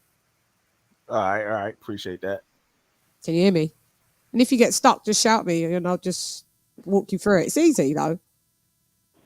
Bo, you about to start doing lives, my brother? Yeah, but I gotta. You guys hear me? It's like it's gone dead. We hear you, Chan. You guys hear me? Yeah, Chan, we can hear you. Chan, we hear you good. In the panel hear me? We could. Loud and beautifully clear. Loud and clear, yes, yes, ma'am. Oh, sorry, my bad. I had it muted. Sorry, what did you hear up to? Bold. So sorry. I heard everything. Word, everything, every word. Yeah. Sorry. Yeah. So you just hit me back if you get stuck, but that's all you need though. All easy. Right. All right, easy peasy lemon squeezy, as we say here. Yeah, it's easy, and you'll be good to go. And then you can just go live and chop it up and do live commentaries and stuff like that. And we can come on the panel. Just I see you about to smile because I see you for a long time. So when I saw you on Bloods the other day, so I was like, we was like, hey, but yeah, you said Spence is ducking. Hey, where's what up, Ben? What up, Ben? Zone. Do you want to come? Do you want to come on and say your piece, or are you staying in the folds? Okay, so where are we now? So we've gone with the David Avernesyan. I don't know what else. Where? By the way, Chan, I'll be buying it. I'll be buying it. By the way. Yeah, me too. Yeah. I'll be buying it. I mean, it's not a massive pay-per-view fight that you would expect but for you to get the guy going and to get him his $10 million, estimated 10 million. I think I saw Mal here as well. Sorry, Mal, was you just here? Where did I just see Mal? I just saw Mal somewhere. There you are, Mal. For him to get his money into, I've got no problem paying fucking $40 or whatever it works out for us. Do you know what I mean? I've got no problem with it at all. So besides, I think it'll be a good fight as long as it lasts. It'll be competitive. Yeah, I think I can't wait to do. Yeah, we're gonna have to do predictions. I don't know predictions. That's gonna be a stoppage, I think, as well, wouldn't it? Oh yeah, I got Bud stopping him. Yeah, for sure. That's gonna be. Yeah. That's gonna be a good old stoppage. I that's why I can't wait. I just like seeing Bud fight. So for me, yeah, me too. The money. What up, Donald Banks in the building? Valued member. Hello there, everyone. Donald Banks in the building in my LadyChann voice. What up, though? What up, DB? Arlette, the phone lines are open, by the way, guys. There is scrolling down at the bottom. So if you're calling from the States, 917-268-9433. Calling from the UK, 07939 530 676. So you can Dr. P. So if you want to call in and give us a piece of your mind. So yeah, what else have we got to talk about that's happened in the weekend? So what do you think about Errol Spence? He's just a duck, innit? Pathetic. He is. Pathetic sack, just another typical PBC clout chaser. I thought it was strap season. What happened to that? Yeah, it's strap season, it's late season. She tied you to a kitchen chair.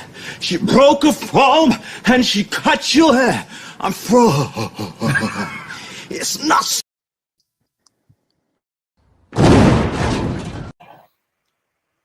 And that man had a serious face on him too. AJ likes that one. Yeah, we haven't played it for a minute. That's Spence. He's just lame at the minute. I'm so disappointed, and I'm disappointed in you fanboys that are just deciding. Oh yeah, shouts out to what's his name, Basic Truth. That just becomes one of my good old stalkers on it. He's just like anything like he sends me like dissertations like, I used to really like you, and I don't know how you could say that. He's American, because I just know. I don't know how you could say that, Spence is ducking, how his Jamaican heritage is in question. Like, it is, because I said it is, right? I'm half Jamaican and I'm allowed to say it. He's like, so I'm unfollowing you. This was like 7 days ago or whatever. What? 5 days later, he's still in my comments. I'm like, you're still here? I'm like, but didn't we say it, AJ? Bye, Felicia. Or was it me and Modern King? Oh, it's me, bye, Felicia. You mean us? Yeah. Me, you, and King Ron the Don. Ron, and I said to you even today, I said, don't even bloody reply to him, because he's some attention seeker. So he said that 7 days ago. 6 days ago, he was still here in the buildings. 5 days, he was still something. I was like, you're still here. 4 days later, he's still here today. Still on my comments, talking a load of shit. Just go. Basic Truth. Leave. It amazes me that like they forget that that Terrence Crawford was at the junior welterweight division getting all those belts, but they try to discredit him. I'm like, what do these guys believe, that the divisions aren't there? Like, you're not fighting the best. You're fighting the best in each division. Like, I didn't understand it. So yeah, I responded back to him, because I don't like that when I see that. Yeah, he told him, and he's just still going to come back with some loser comment. He tried to tell me that, Bud is isn't 2-time undisputed. I said I never said he was. He's 2 division champ. No, he's 3 division, bitch. He's free. He's free, and he made me think I said it wrong. So I put on the comment correction. I was like, actually, when I watched it back, I said, I don't know what this guy's 2-time lineal, undefeated, undisputed at 2-time ring as well. Yeah, 2-time ring. Like, this guy is such a mate. Get out of town. What you talking about, mister? What you talking about, Willis? Yeah. What you talking about, man? To the point where what you talking about, Dan? What you talking about, Willis? Pointless. Sorry, Lisa, there was a soundbite playing. So when you're talking... Oh, sorry. I don't hear it. Don't you? No, I didn't hear it. I mean, but can you see the screen? Yeah, you have to press like sometimes when you're doing it through your phone, you have to press to unmute, and then you'll be able to hear it. Yeah, these people need to.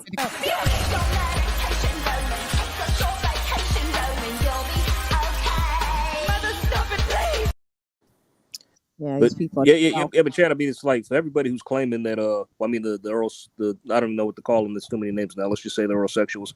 Would you say the Spenconians too as well, or the Spenconians? Yeah, I mean, it's like, I mean, Bud's statement said that like he's still, his objective is still to beat Errol Spence's ass. So like, why? Like, I don't understand like why they're all so up in arms about him taking a tough, stay busy fight. In my opinion, you know what I mean? Because Aver's gonna give him that work for as long as it lasts. He's gonna come to fight. So, Yeah, why are they so offended by him having a stay busy fight? I'm not sure. Well, because what is he supposed to do? Sit on his hands and wait for Spence and for them to keep stalling? I don't Like, know. Hey, I got These people are not boxing. I was just gonna say, I have a theory. It's not that they don't want the fight; they just wanted leverage so that they could look at the Bud Crawford fans and say, "Ha! He's been the one ducking this whole time." Little do they understand, we've been wanting this fight for 5 years. It still hasn't happened. Like, how is this something to joke about or point fingers at? You know what I mean? yeah, childish. Yes. You know what? I think it's Flex. because they know that Errol Spence is not going to be able to make weight, and it's like they know that he's going to have to move up. I mean, I've been calling him like the George Jefferson of the welterweight division. He's really shrinking down a lot to make that weight, and he doesn't have an advantage at 154, and that's going to be Terrence Crawford's division pretty much. I feel, and I don't mind him. He wrote a mission statement, and you're right. He wrote a mission statement explaining his whole scenario, and that he will revisit this in a month or two from now. So. The problem is that they want to control him. They want to think for him. They want to actually be his dad. And they want to tell him he's going to sleep outside on the porch tonight. That's what the hell they want to do. Yeah. And that ain't the way it's supposed to work. He's an athlete. We just the fans. What up, Ahmed? In the building. Yeah, guys, like and if you haven't subscribed, please subscribe. Yeah. Well, I just, like I said, I just have to reiterate: don't respect Errol Spence at all. I see the trees through the woods. You're not spinning me. You don't want this fight. You're talking about going up. Then, like, I remember the last fight that he just had with Ugas. He was like, yeah, I haven't been in best shape. This is the best shape because now I've got a nutritionist. Yep. Get that same nutritionist and make sure you make that 147 to do this undisputed shit. Thank you. I don't want to hear Problem nothing. solved. I don't want to hear nothing. What confuses me is that he was, after his fight, saying that he wanted Crawford, but yet he couldn't make the deal. Like, doesn't that, raise any red flags to anybody that the guy who was calling for the fight isn't lifting a finger to do anything to get the fight? But he's heavy lifting, according to him. Yeah, Bud said during negotiation he was nowhere to be seen.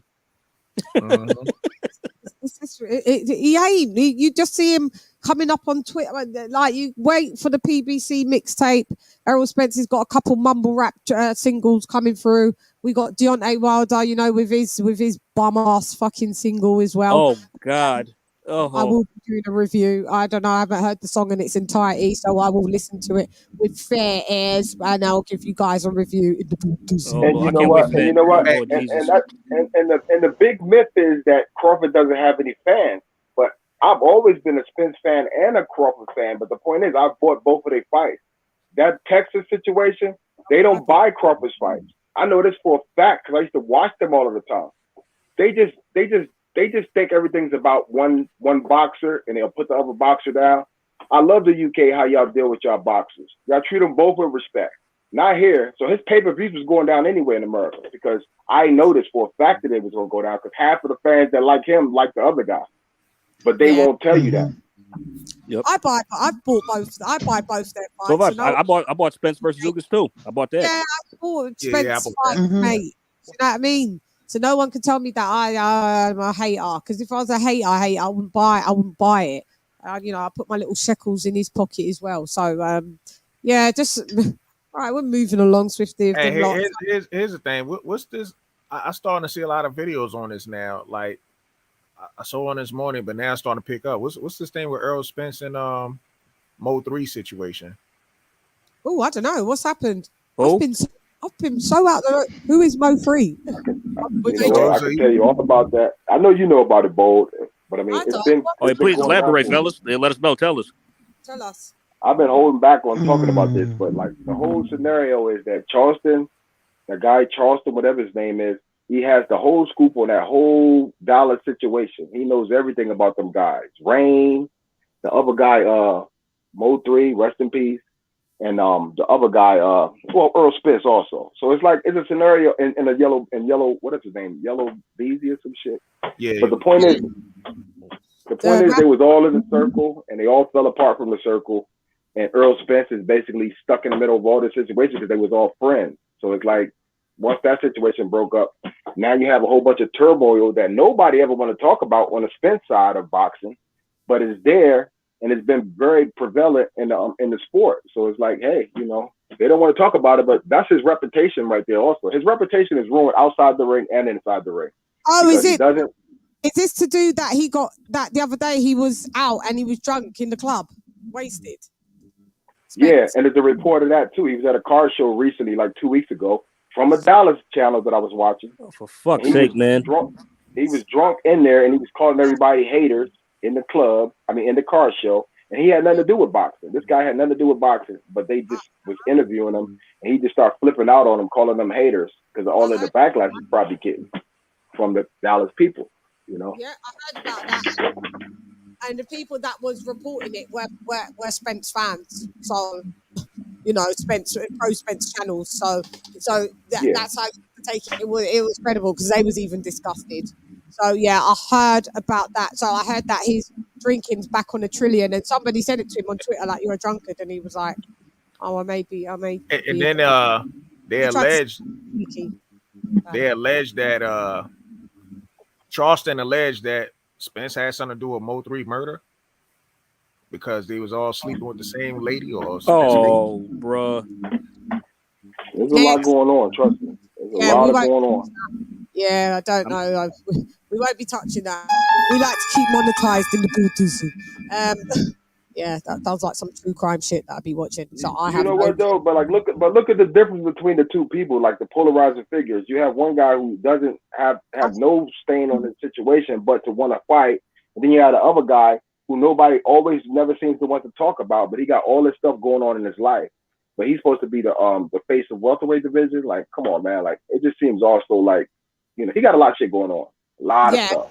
Yeah, he's right. He's running with the wrong crowd. Excuse me, sir, but are you talking about Charleston White? Yeah.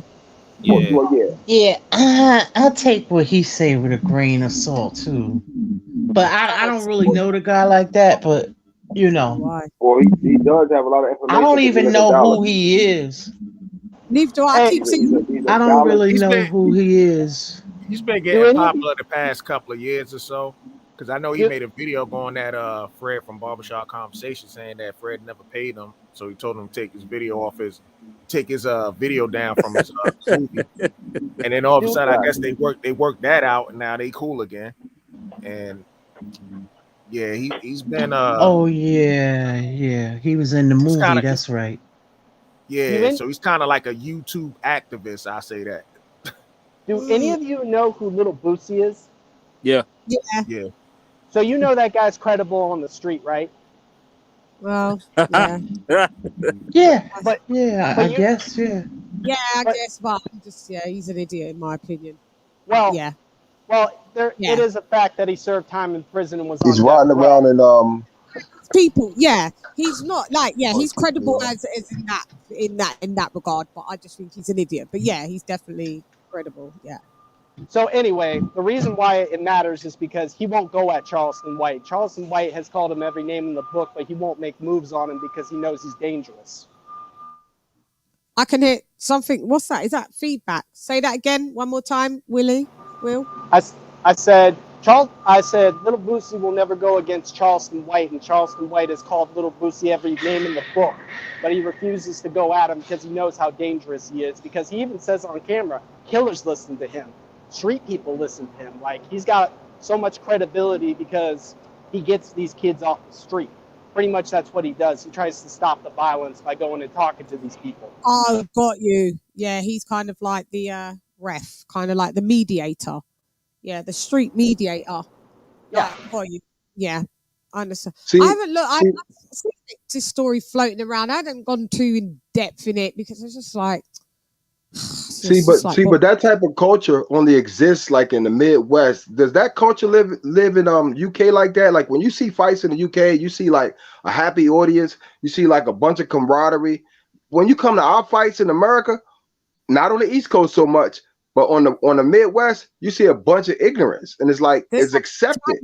That's the way of life there. No, there's gangs here, but not in boxing. Nah, man, we just come out just to like.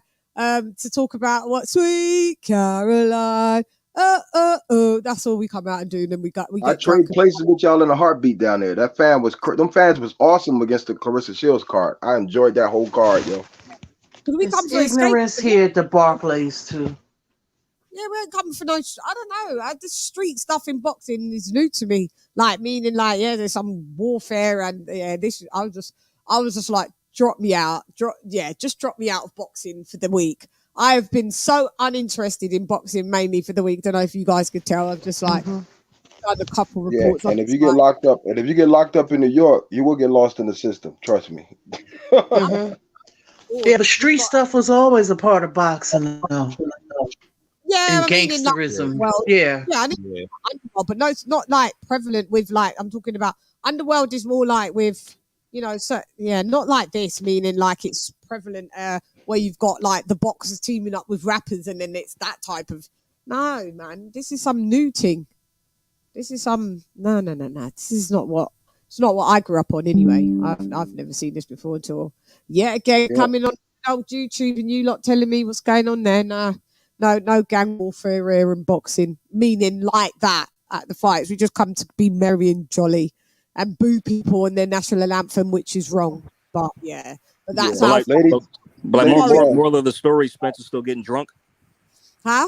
Spence is still getting. Let me do this super chat.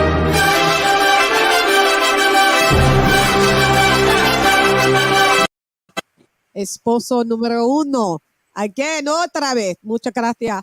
$5. Boxing is getting out of hand. Let's bring Trevor the Dream Bryan, 2020 undisputed champion of the world, please. Yeah. Trevor Bryan, can he be undisputed? Let's shout out to Trevor. Sure, why not? You're going to have Deontay Wilder back soon as your champ. You know, they're putting him into position to be.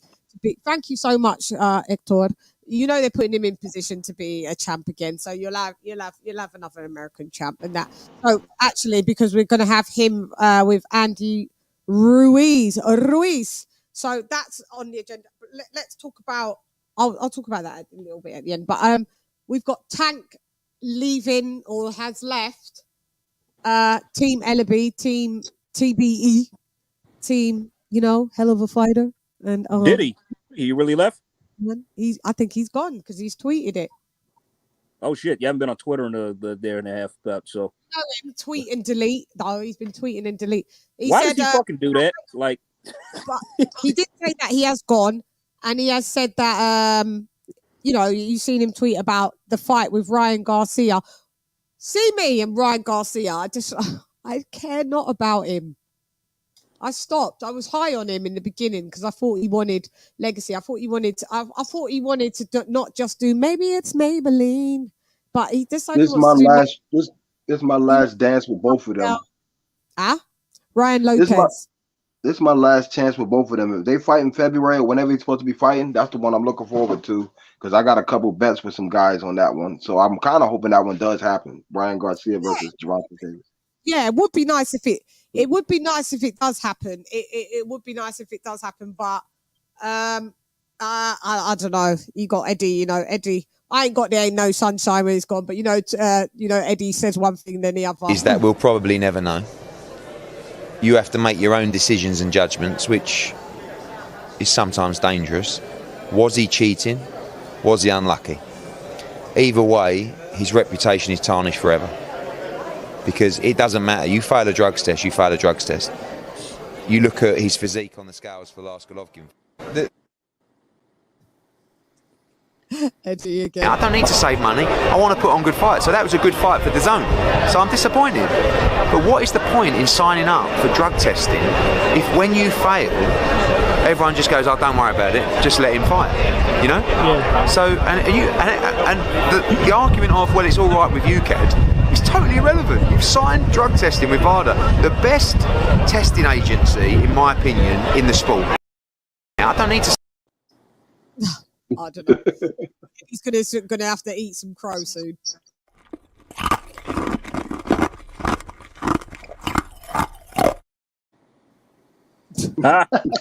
Internet is undefeated. Yeah. Yeah. Yeah. Yeah, it's undefeated, mate. It's you're gonna be Gotta be eating that good careful what you say.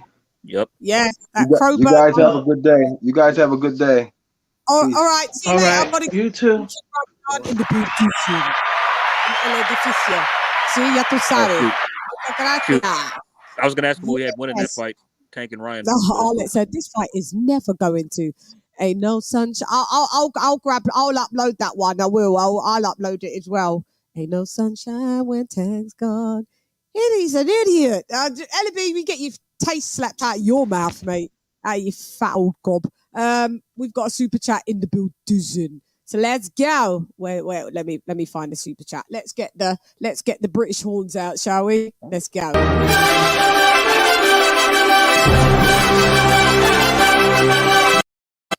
Mark, thank you for dropping that deep sea diver on your girl. A $5. All these fights, you put a 5.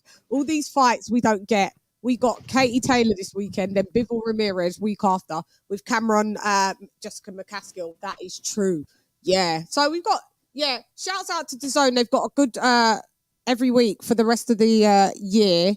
The schedule looks decent. And then I would say ESPN. And after that, there's nothing happening in the building. Lum will be back at the end of this week too as well. BBC and Brock. What did you say, AJ? Lum will be back too as well on the 29th. Lomachenko will be back in the buildings, and that's a good. Well, I'm hearing this is sparring partner, so you know. No, yeah, no, I got him winning. I know why. So I'll tune in. I'm tuning in to see it. Tank doing. We'll go to Loma. So Tank leaving Ellaby. Good idea. I think so. Because where do you think he'll go? 100%. Yeah, I think that's a good idea. Let me see. I'm trying to look at the landscape of the weight classes he campaigns in. Who has the more lightweights and who has the more, just lightweight. I mean, I think honestly, Top Rank is where he should head because that's where it's popping at lightweight. You got Shakur there now. Devin is there for the time being. Loma's there. So it seems to me Top Rank is the ideal place where if he left. I mean, like I'm still skeptical. Maybe, Right, Matchroom or nothing because they ain't got enough. They don't really have any lightweights for him to fight in Matchroom. Yeah, so you should just go to Bob, innit? For real. Go to Top Rank. I think you should go to Top Rank if he. I mean, that's if he did leave and if he wants the best opportunities for him. So because at this point, man, dude's damn near 30. It's time for the training wheels to come off, man. You should be taking on these guys on real talk, real shit. You know what I mean? Yeah, I know. Because he's wasting his time. If he really wants these big fights, if I see him do this and he's left, then I'll be back on the Tank train. But if I see him he's doing these tweets and deletes, and then I see him do a 180 or a U-turn, because if you notice, I don't really talk about Tank that much because he said that he wasn't interested in making big fights. So I was like, there's no need to talk about you then. To me, you're just not. You're just I may as well talk about you as a domestic fighter. Like they're not in big fights, So like you're not. Even though you've got that Reggie belt, really, I don't really see you as a world champion, and I don't care. Well, you was when you beat Pedraza. He was not now though. So yeah. Yeah, not now. So I can just talk about you with like, it's Tank and Ryan. It's like that's. By the way, Chan, may I deliver a PSA to Tank, please? Yes, you can. Go Tank Davis. Hang on. Let me put you on so you're on solo. Thank you. Solo. Okay, Tank Davis. If you ever hear this, listen to me very carefully. Somebody with a large social media presence, such as Twitter, if you tweet something and you delete it, guess what? People are still gonna fucking see it. So don't tweet it. Thank you. And then delete it in the building. Thank you. That was a personal. What was it? A PSA to Tank. Okay, for Tank, yeah, and Errol Spence. I forgot to play this for you as well. Bro, what's wrong with this nigga, bro? He said his girlfriend. Nigga gay now. My brother, man. Hey, it's true. Hey, it's true. My brother. Getting jealous. She said, "Don't kiss him." My brother. Bro, what's wrong with this nigga, bro? Yeah. Anything Errol Spence said. Well, we don't believe you. You need more people. If that was me, I don't give a shit if this dude's boxing. Like, bro, you got like 3 to let go of me. Seriously. like, like I don't care if you box, you knock people. Tiger, uppercut, tiger. Acting So like what's no going to kid. happen with the PBC now that these networks and whatnot is dissolving and whatever they doing? I want you lot to say, I'm going to teach you some patois. One by one, everyone's going to say it. We're going to start with Lisa, then we'll go to AJ, then we'll go to Willie, Will Lynch, then we'll go to Bold. So you always see me say, dem broke. Yeah, that means they're broke in patois. So I'm going to need everyone to say it. So starting off with Lisa, and once I get everybody saying it, then we can say it all in unison. Okay, so Lisa, I would like you to say, dem broke. Dem broke. That's right, Lisa Bells. That's right, get your patois on. Yes. Now, AJ, I need you to say, dem broke. Dem broke. I love it. Well, Lynch, I'm going to need you to say, dem broke. Dem broke.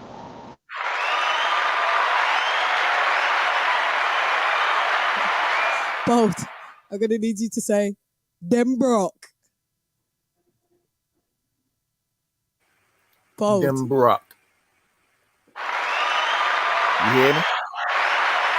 So, yes. So in unison, after three, we're going to say dem broke, okay? So, and a 1, 2, 3. Dem broke. Dem broke. Dem broke. Dem blood clot broke.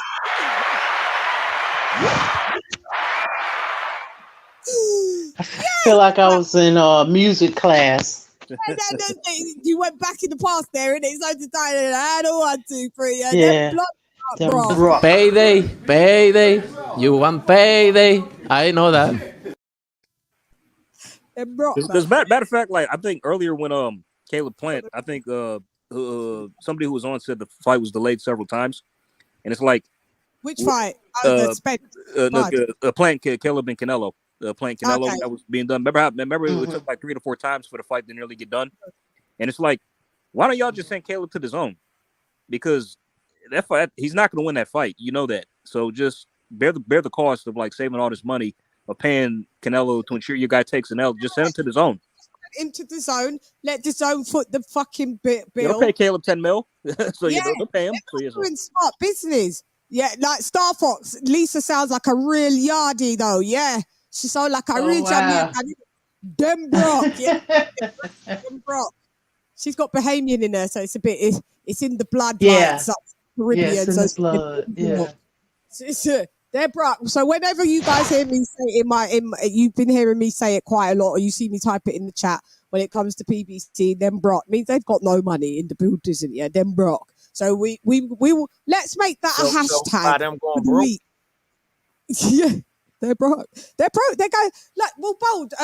Basically, if it doesn't work with Paramount Plus, which is we've got Paramount Plus here, so we can. But you know what? I refuse to sign up to all of these streamings. By the time you look at your bill every month, I've got Disney Plus, I've got Amazon Prime, I've got Blood Clot, Netflix. Me broke. Yeah. I got all those. I got Hulu. I got other shit, all this other stuff. You know what I mean?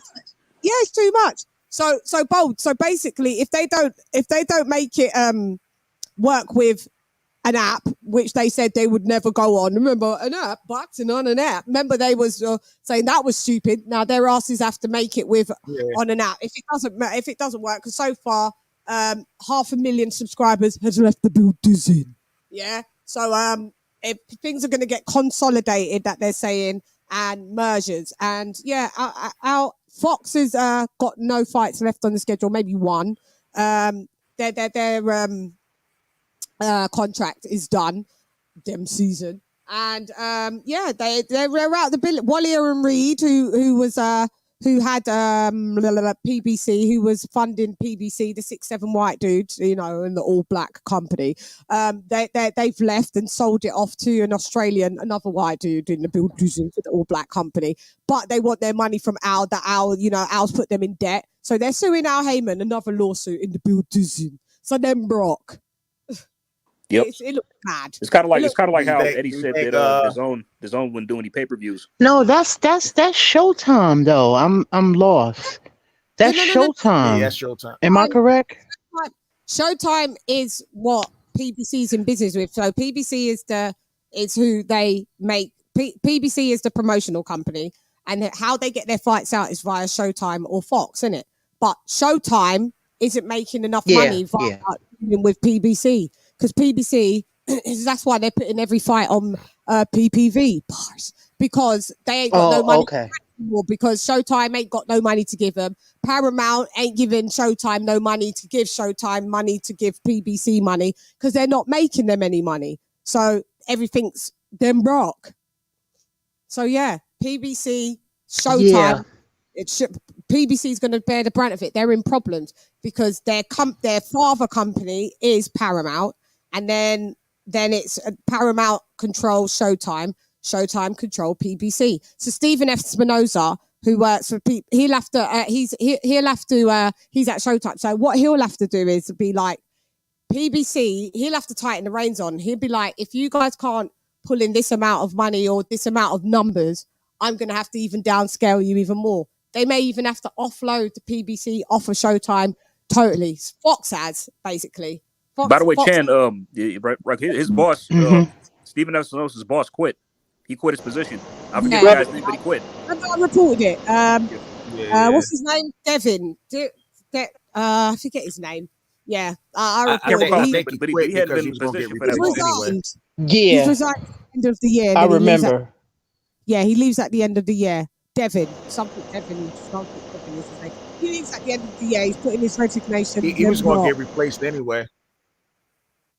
Yeah, well, I don't know if there's even any point of replacing him, because you don't know what. Listen, PBC it's a ship. Can't you see that? Can't you? A mama man, a auntie man. Yeah, I don't want to say it. Party boy. Yeah, them bro. Like basically, PBC's like the Titanic. You can see Adrian Broner's left, and he's on Black Prime, BLK Prime. Bud, as I'm understanding, it's only a 1-fight deal, but who knows? So yeah, heard, PBC. According to Blue, he said they're going to be signing a lot of people. Yeah, that's where he said a lot of people want to sign for BLK now.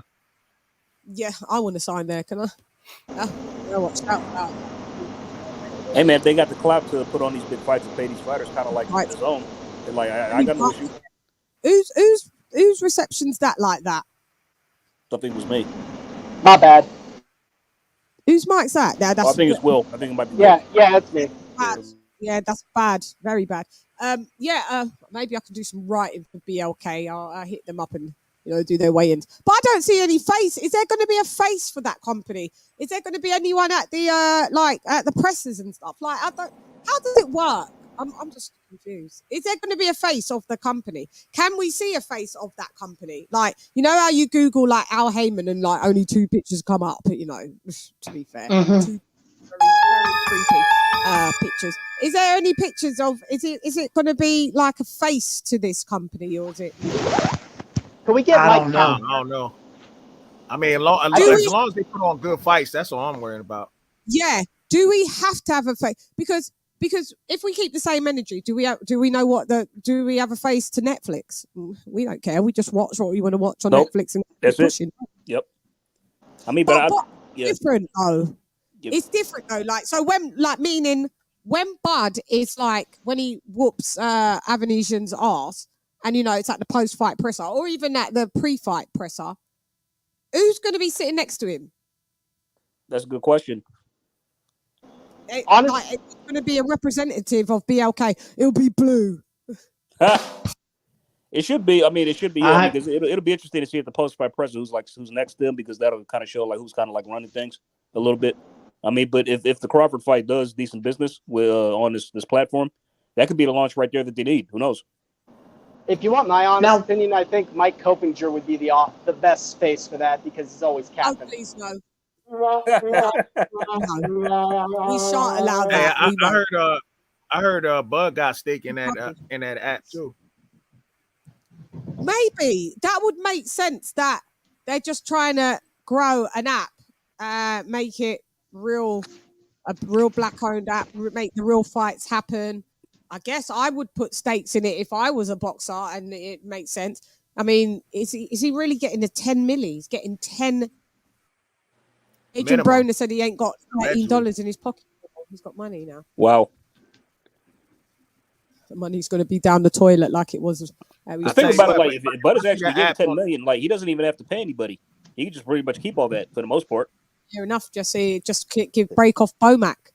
I tell you what, if I see that app on the stock market, I'm gonna put some money in it.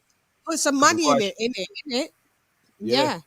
Because it seems like it would be a good investment. I think these types of things we need a new YouTube as well, because I can't stand this one. Well, I'm allowed to say it. This one is not good for us. It's not good. Yeah. Well, I think they got the whole Twitch thing going on too, right? Yeah, Twitch, but there's another thing anyway that I've been speaking to another content creator and you know, do some stuff over there as well as alongside with the YouTube, because I mean, Twitch is good. I've got Twitch, but I don't pay any mind, so I don't have any subscribers. Like, I literally probably got 1 subscriber. Like, my social media stuff that I've had is when it was at the bit of the height of social media. I'm not someone that really sits around and grows my social media. It's either you follow me or you don't. So to make money on Twitch, you do make money, but you got to have the subscriber base. You do, because you make some good money on there. Shouts out to DJ Academic. You remember, he makes a lot of money. All them gamers make a lot of money. You do, but I mean, YouTube don't have any competition, so I mean, they pay you really minimal, and it's just like, and they take quite a lot. They take a lot off of you. So I don't know. I think we need. Can you live stream on Daily Motion? I don't even know what Daily Motion is. What is Daily Motion? It's another video site to where, like, actually that's where I watch a lot of fights that aren't on YouTube. So yeah. I know Daily Motion. Yeah, it's another video site. Yeah. So. Oh, I didn't know that. I'll have to have a look into all of these things. Let me write it down. TikTok, I do have one, but I don't use it. Do you know what? I can't be bothered with TikTok. People do make money off it. Rumble, I don't really know about that. TikTok, I see a lot of the influencers, especially like the beauty influencers that, you know, started on YouTube. They've just gone to TikTok because they say to make 15-second videos and that, or on Instagram stories, they make more money than doing like their whole YouTube shows. Could you imagine that? That's wild. Because YouTube this is what I'm saying. So I think things like BLK, if it's in the best, you know, if they're really putting their best foot forward and doing the right thing, then I'm down for it, like really and truly, because I think we need alternatives. We definitely need alternatives. Yeah, okay, go ahead. Yeah, AJ, got you. We definitely need alternatives. Do you know what I mean? But I don't know. So who knows? But hopefully this BLK is a good thing, and yeah, check it out for the stock market. If you want to put in some money and see it grow, always put in what you can afford to maybe lose. And remember, these are long-term investments. So don't put your money in next week thinking that by the ending of the year that you'd be making some return. These are long-term investments. But I'll put a disclaimer: I am not a financial advisor, so please seek financial advice before making any financial commitments. Don't duck me, son. Yo. Don't know who you are, but you know you're in the building. What up, though? What's cooking? Duck. Some duck. We've got some Errol Spence duck. That's what's cooking.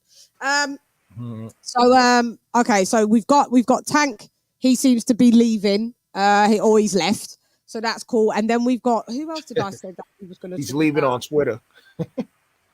He's leaving on Twitter, isn't it? Yeah, I know. He's tweeting, Mr. Tweet and delete. It's just, but he did it. I think he has stood by that. He has left, but he had said something about they are messing around. So I don't know who they is. You know, sounds again Twilight Zone. Who is they? I don't know. No lo sé. And what else happened in the week? Because I just had something that Tank leaving. Ranks. Oh yeah, Loma, Devin. That's it. That's what I've got here. Lomachenko and Devin Haney, and Devin said that he wants to fight Lomachenko next.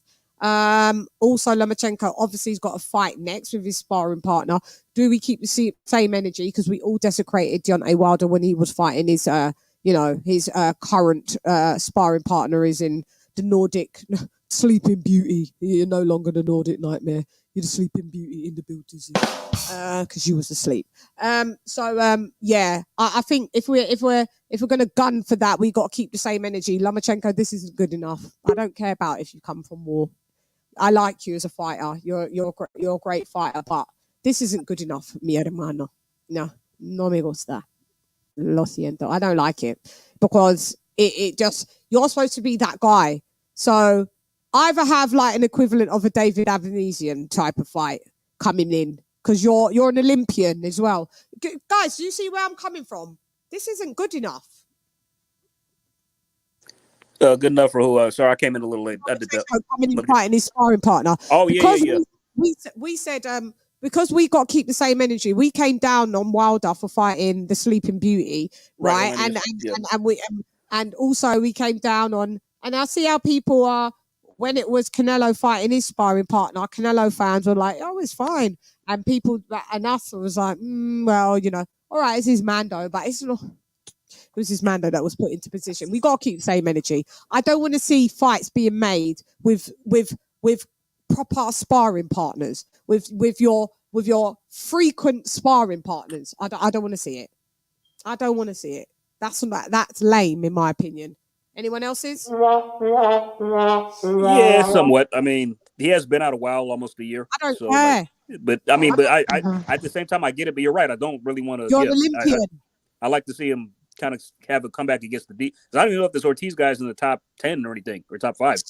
I ain't even heard of him, mate. Throw that shit in the.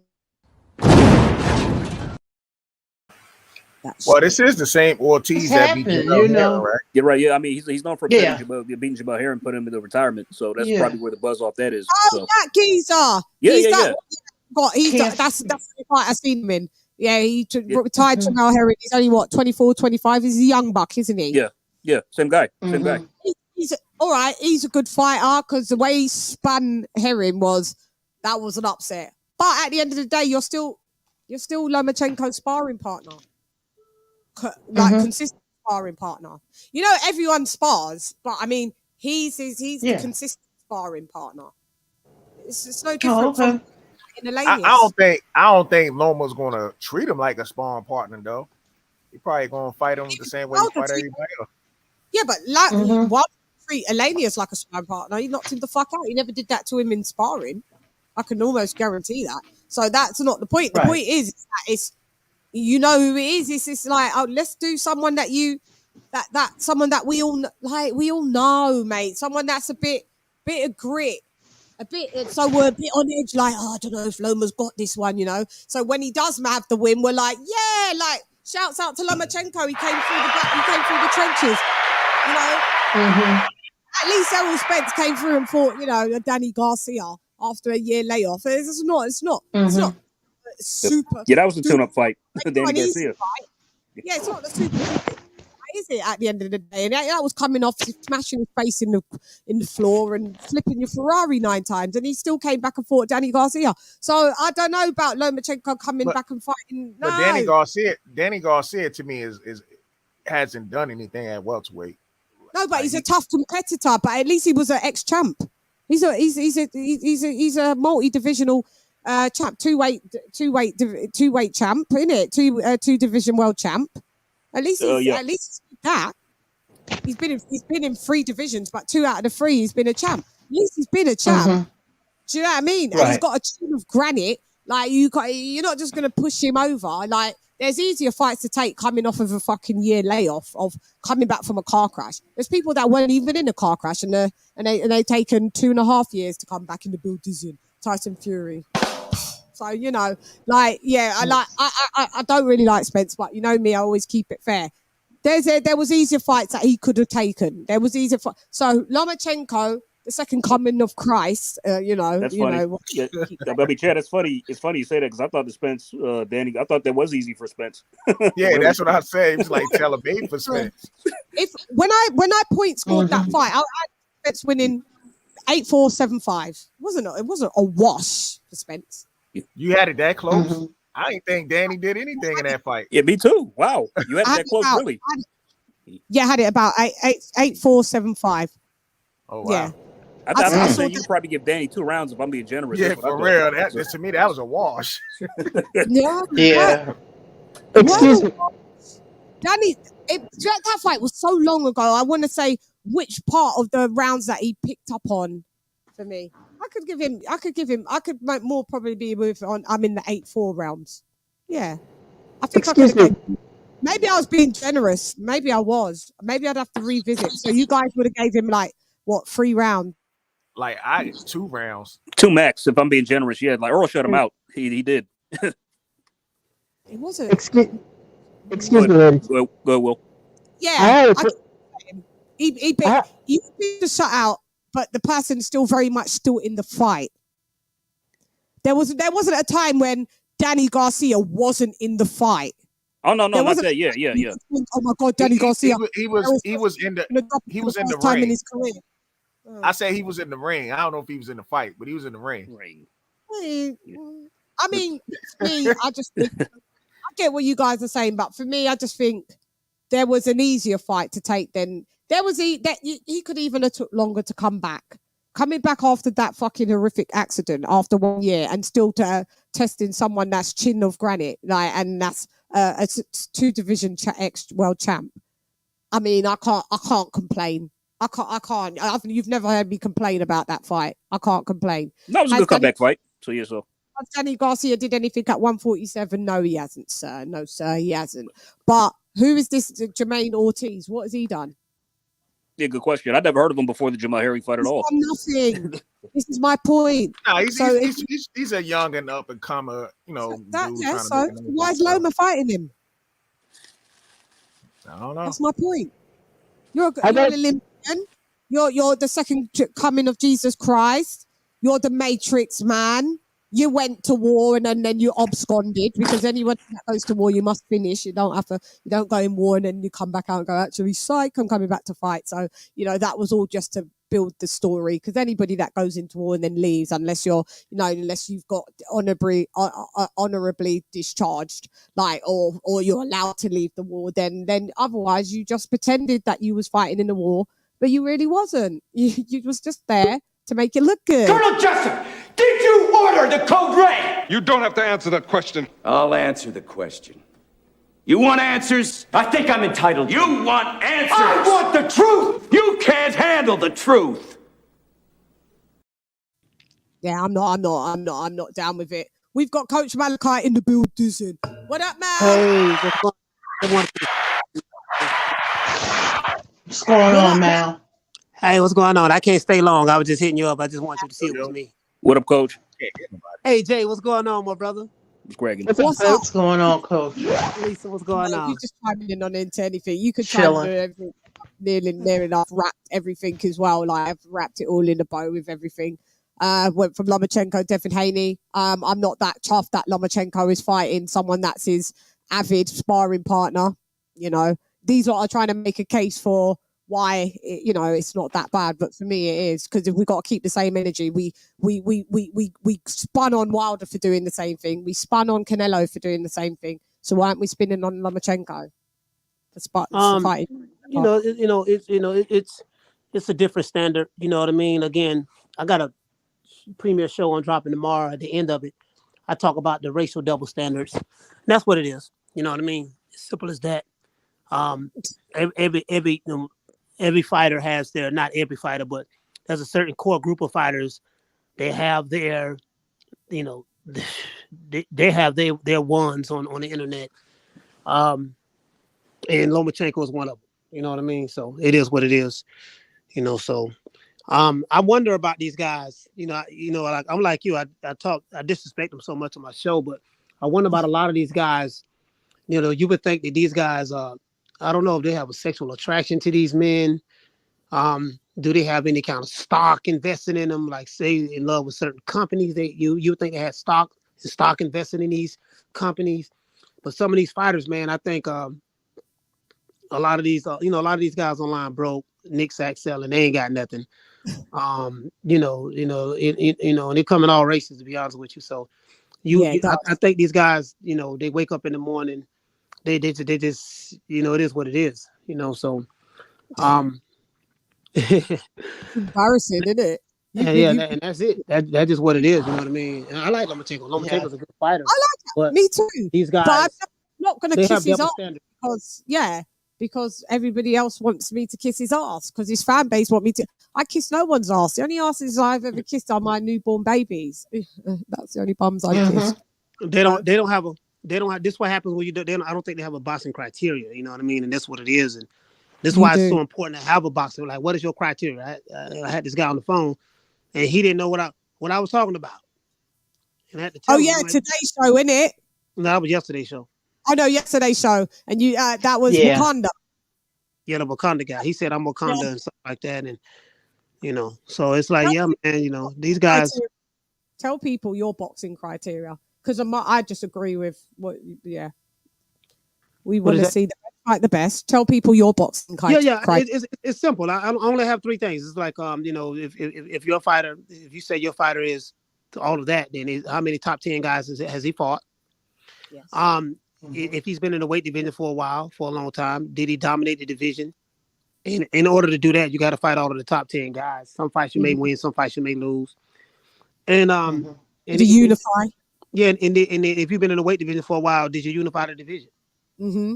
If there was the opportunity. How many? Yeah, and how many other champions did you fight? Like if you've been in 135 for 7, 8, 9 years, you better have, don't tell me you've been in there 7, 8, 9 years, but you had no unification fight, so you maybe had one, or I think if you've been in the division and you've been a champion 3 years onwards, you better be unifying in 3 years. Anthony Joshua unified after being in there like 1 year. 1-2 years he was unified. Like there's fighters that become unified straight off the bat. They get their first belt and then they're unified by their second fight. So I mean, giving them 5 years to unify, I think that's a bit of a stretch. I think they should unify within the first. What would you say? The first 3 years? That's 2-3 years. Yeah. I mean, even I want to see the fighter pushing for it. Like, okay, yeah. And like Boots saying this, look, I'm petitioning for the IBF. I need my shot now. Standing on us, I'm pushing. I need my shot now. Right. Hopefully Virgil Ortiz will do that. To petition to get his shot at Crawford. You know what I mean? Right. I don't believe in, I don't believe in protecting the fighters. That's the one thing that Leonard Ellerby criticized Eddie Hearn for.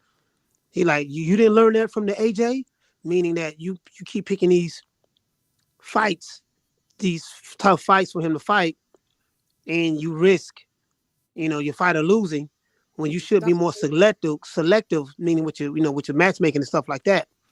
And that's what he was saying. You get what I'm saying? So yeah.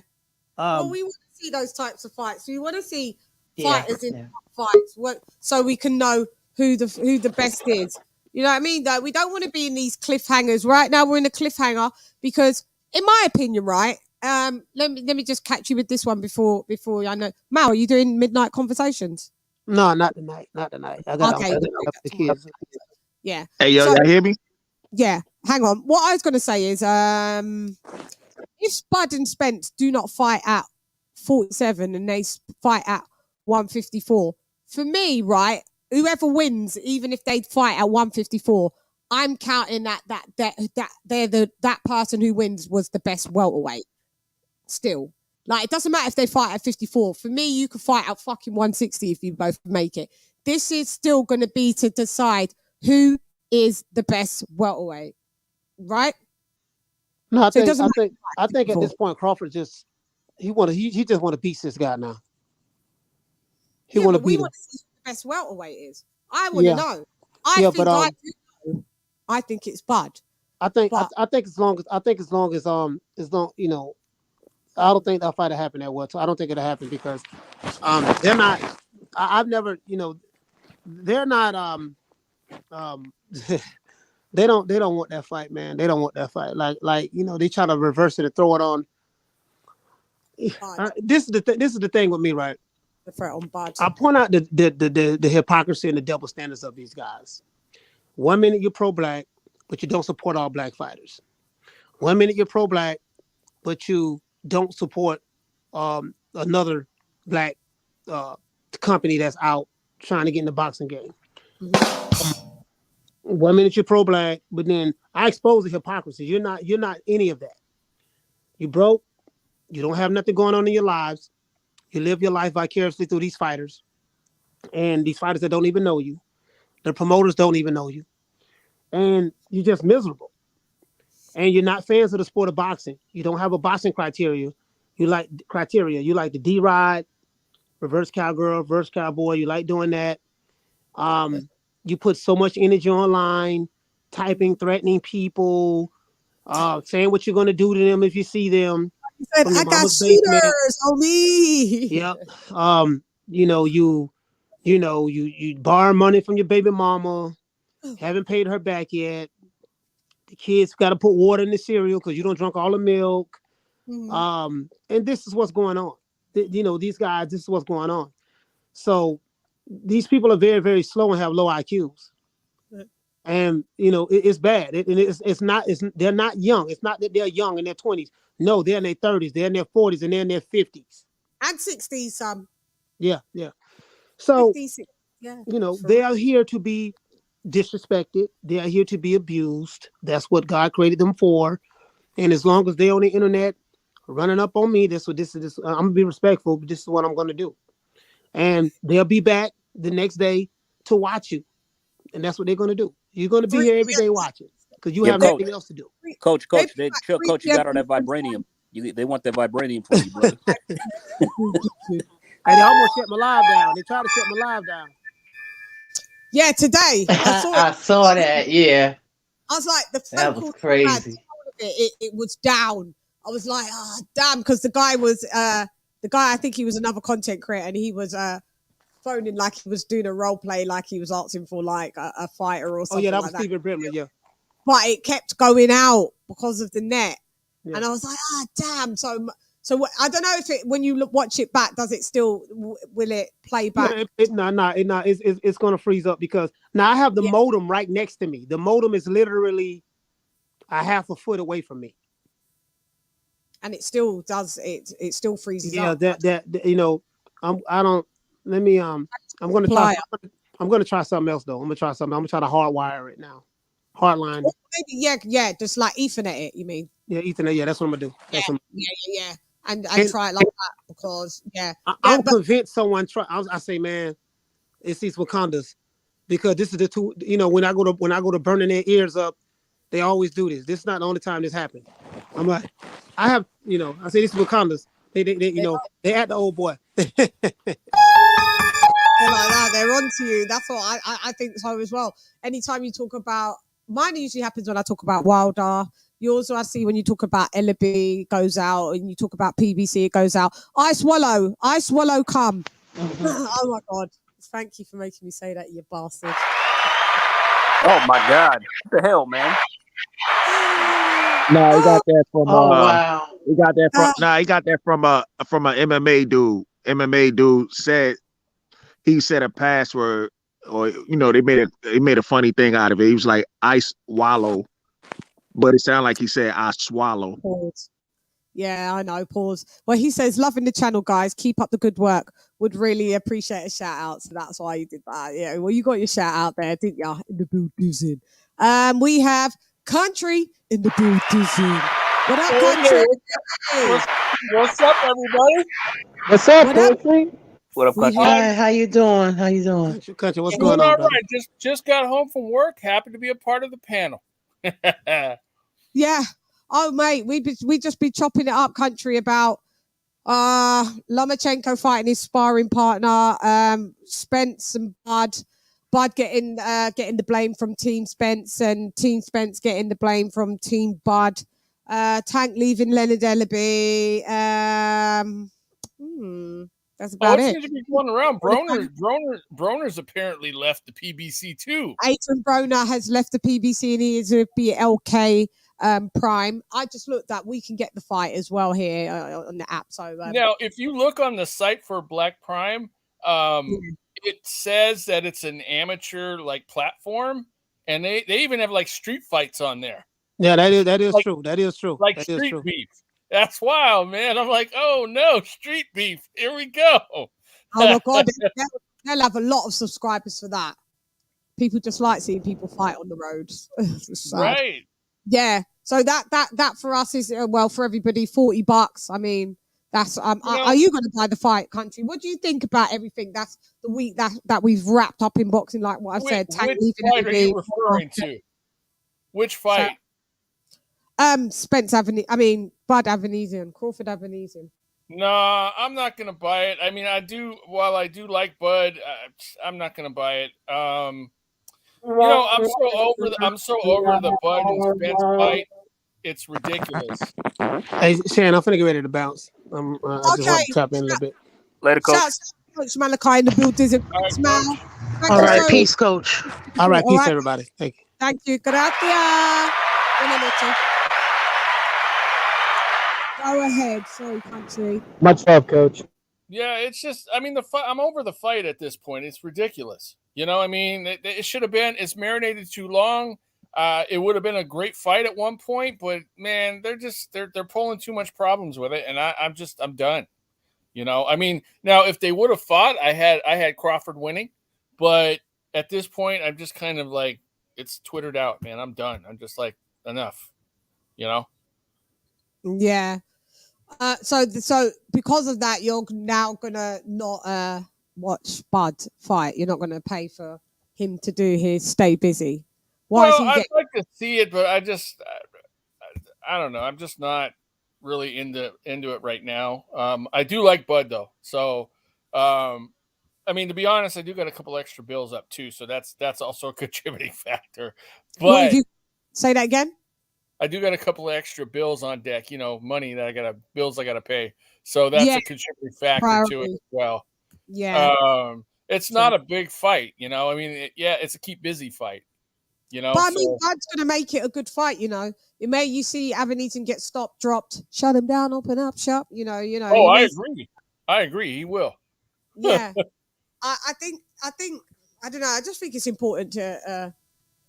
For me, it's just important to support a guy that's tried his best. Like Mal always says, the people that's doing the most in boxing don't get slandered, and the people that are doing very little get all the praise. So I just want him to, I want to support him in this. I just think he's going to make it a good fight.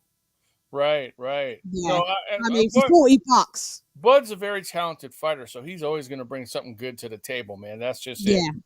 You know, Ava gonna come to fight, man. He's not gonna come to lay down. So yeah, and Avernesyan's gonna because he's an Olympian as well, isn't he? Is he? Yeah. I wasn't aware. Yeah, I think so. No, he's not. My bad. He's not. No, he's not. What is he? Is he Russian? What is he? Was he Russian? He's a Russian. He's an Armenian Russian. He's a Armenian descent. Armenian Russian. Yeah. Well, isn't it? Yeah. So he ain't come to play. Their ethos. They don't come to play at all. So I'm glad that Bud is fighting someone, and that doesn't mean he's just not going to fight Spence. He said he will whoop that ass straight after he's done with Avernesyan. Yeah. So, he's to.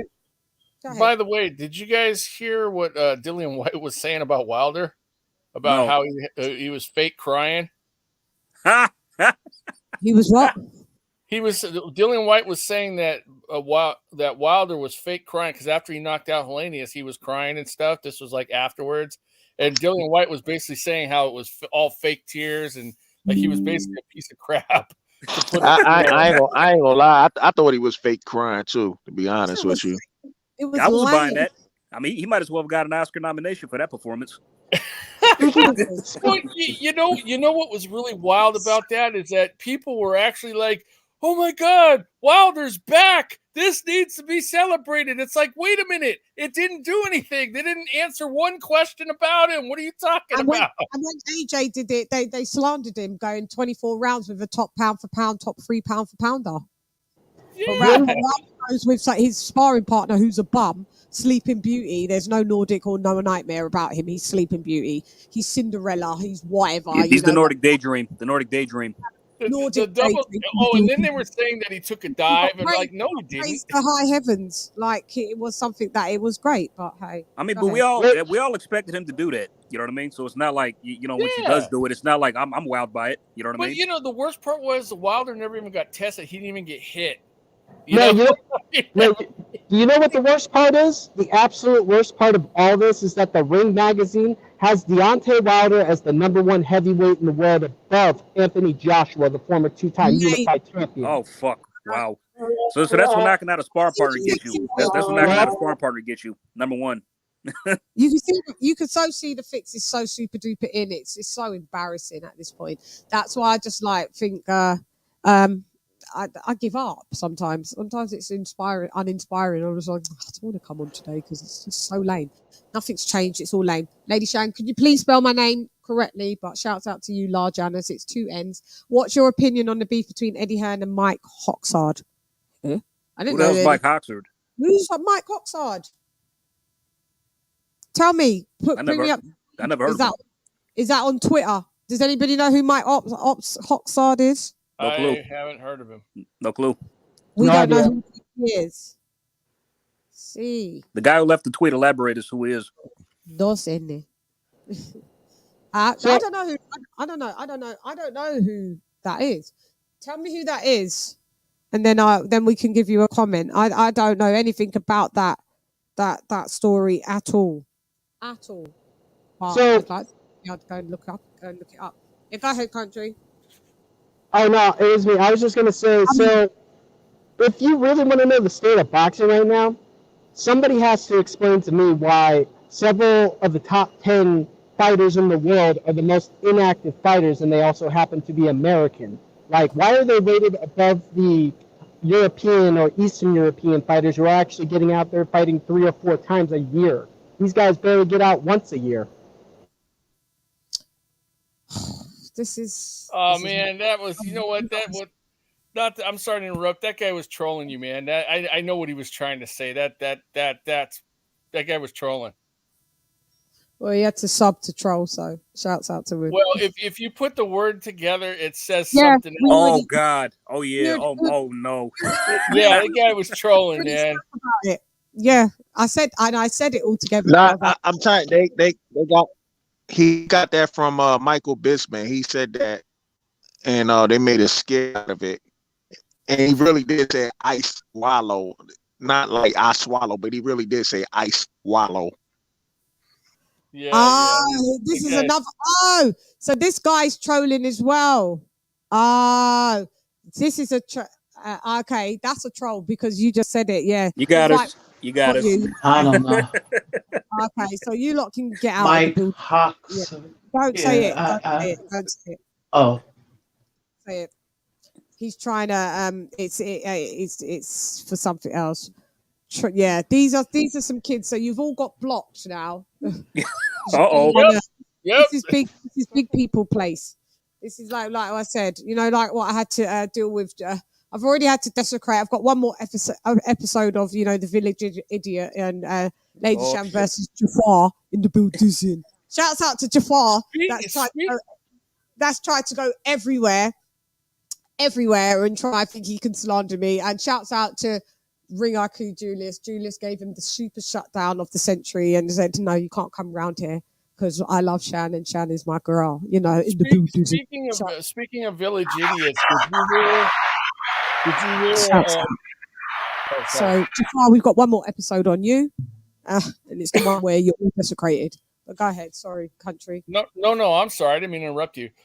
Speaking of Village Idiots, did you hear a report that guy Southpaw whatever got shot? Oh, did he? I saw that. I've been hearing that. Yeah. They said he got shot in L.A. for like some of the comments he was all the trash he was talking about, like Mexicans and stuff. They were saying this in the video. I mean, I don't know how much of it is true, but that was a video I saw this morning. I was like, oh, wow, because, that's not something you expect, Wow. Yeah, people, they've had enough in the building. I didn't know that. Is he alive, though? He is. Nah, basically, I guess it was a picture of him taking a picture of himself in a hospital bed or something like that. I don't even know if that's really even true or not, but it could It be. may not be. It may not be. But go ahead. I'm sorry. You were saying? Really? Damn. Yeah. But There is it was bound to happen. A dude, he does be troll. He trolls a lot. So No, that dude he talks a lot and goes off on people a lot and like says some like outrageous stuff, man. What had me dying was like I remember he popped up on Julius's panel once, and like Julius told him if you say one curse word, and dude didn't even curse, and Julius kicked him off. Yep. I was there that night. That wasn't too long ago either. No, it was recent. Yeah. Yeah, I actually saw that. And then there's Arlette said, "Hey Jafar." Yeah, so yeah, we've got desecrations. People come on and make fools of themselves, and I just make content out of it. You know, I get paid a few shekels to show you being desecrated and being embarrassed, and then you going over to every platform begging for to get on the platform, and you get back. Jafar's been temporarily banned from Twitter at least 3 times now, you know, trying to talk about me, and you keep getting banned from Twitter. Like every day, I'm on your mind, and I know why. Because you remember when you first used to come around and you were sniffing around Channy and you're so this and you're so that, and I had to tell you I was old enough to be your mum then, you know. So I think it hurts you that a girl is rejected and shut you down. It doesn't happen that often in your walks of life, but in my walks of life, when someone chats shit, they get shut down. So so we've got one more. Thank you for making Jafar. The Chronicles of Jafar has made it a 4-part episode in the building, and they've all been monetized in the building. Shouts out to YouTube. When you do a girl dirty, you do a girl dirty, but when you want to rectify, you rectify. Because this village idiot, thank you made me some money. Thank you very much. So stop begging to go on panels to talk about me. Go on panels to talk about boxing. You tried to come over to also onto Malachi's, you got shut down there as well. Like, you're a bit pathetic. At this point, everyone's laughing at you. So you need to stop it. Stop thinking about Shan. Think about your wife. You're married. You know, you only told us that about 3 months ago. So your wife, you're married and all of that. And don't worry about what big people's doing. Yeah, because we've got one more episode. And this episode, the last episode, guys, please check it out. Check out all the episodes of Shan versus, the village clown in the building. You know, we had Senor Payaso. Yeah. So check those out. Man, you got a whole bunch of stalkers online. Yeah, it comes with the territory, man. Comes with the territory. They'll be on you soon. Watch when you start going live. They just anyone with an opinion that's adverse to theirs. They that's what they do. We've got a new. Yes, we have. Oh, Slim, what up? We got a new member in the building. So let's go.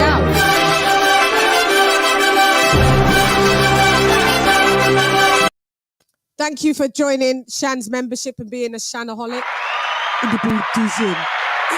Massively appreciated. Join the family. Here we got some exclusive content and stuff like that. Thank you very much for rocking with Shan. You've rocked with me for a little minute now, so I appreciate that. Bold. They're all out. As they get blocked, they come right back in. They're funny, but yeah. So I've had fun desecrating Jafar, and Jafar, if you want to keep on, I screenshot things where I see it or people show me stuff, and you've given me a hilarious week. You have, obsessed by Calvin Klein. Hey, LadyChann, I've seen some of your videos listed for Jafar, the village clown, but I just haven't had a chance to watch them yet because I've been working. Watch them. Watch it. It goes from the beginning of it. I've got one more episode to do. It was 2 hours of him interrupting the show. That's why I could do 4 episodes. Usually when someone's an arsehole, I've only got enough content to just do like one little news flash on them and then and that's it. He gave me 2 hours worth, so I've cut the bits into so you'll see it escalate. He's an arsehole, and And I know you've seen him come in and trying to say stuff, all that, because he's tried to come on Jules and Jules is just Jules has just been like. So shouts out for you guys. Shouts out to you, country, for not endorsing it. I appreciate it, country. We're just here to talk about boxing. But if you want to be an arsehole, yeah, Mark, you've seen it. If you want to be an arsehole, you will look like an arsehole, and I'll get paid for showing that you're an arsehole. So I win. We win, and we rock out.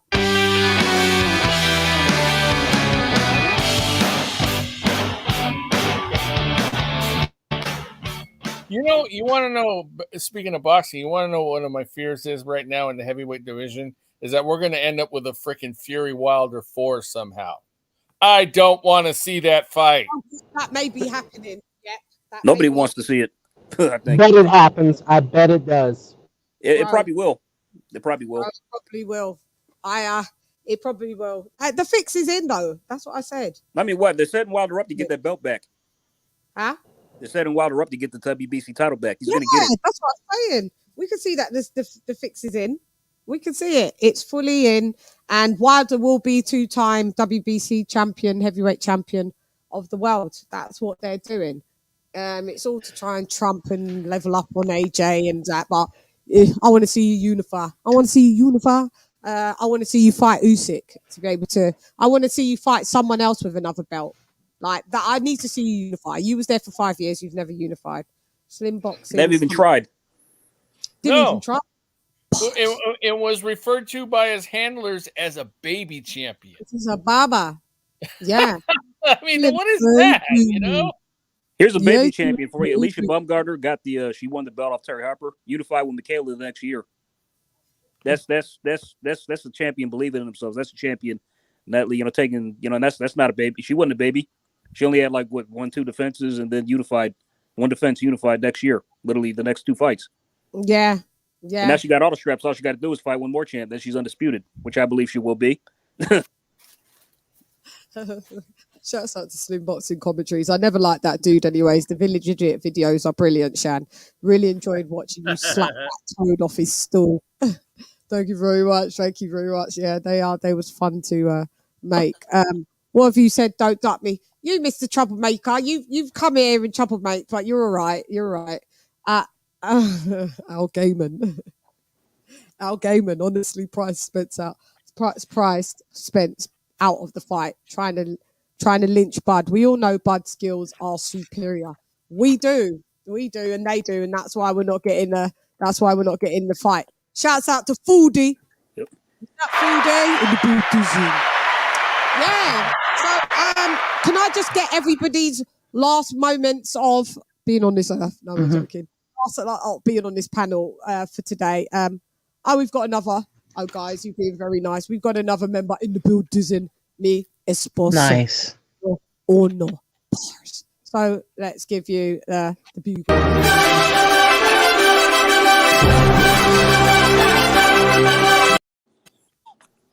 Thank you so much, Hector Garcia. In the building en el edificio. Muchas gracias. I'm just writing your name down so you're on roll call. Thank you very much for joining the Shannaholics team. Massively appreciate it. Everybody that rocks on, that rocks with the old girl. Massively appreciated. 40, wagwan, Miss Istrin. Okay, so Lisa, Queen Bales in the building. Just wrap up everything that's happened. That get off. I'm getting hold up, let me.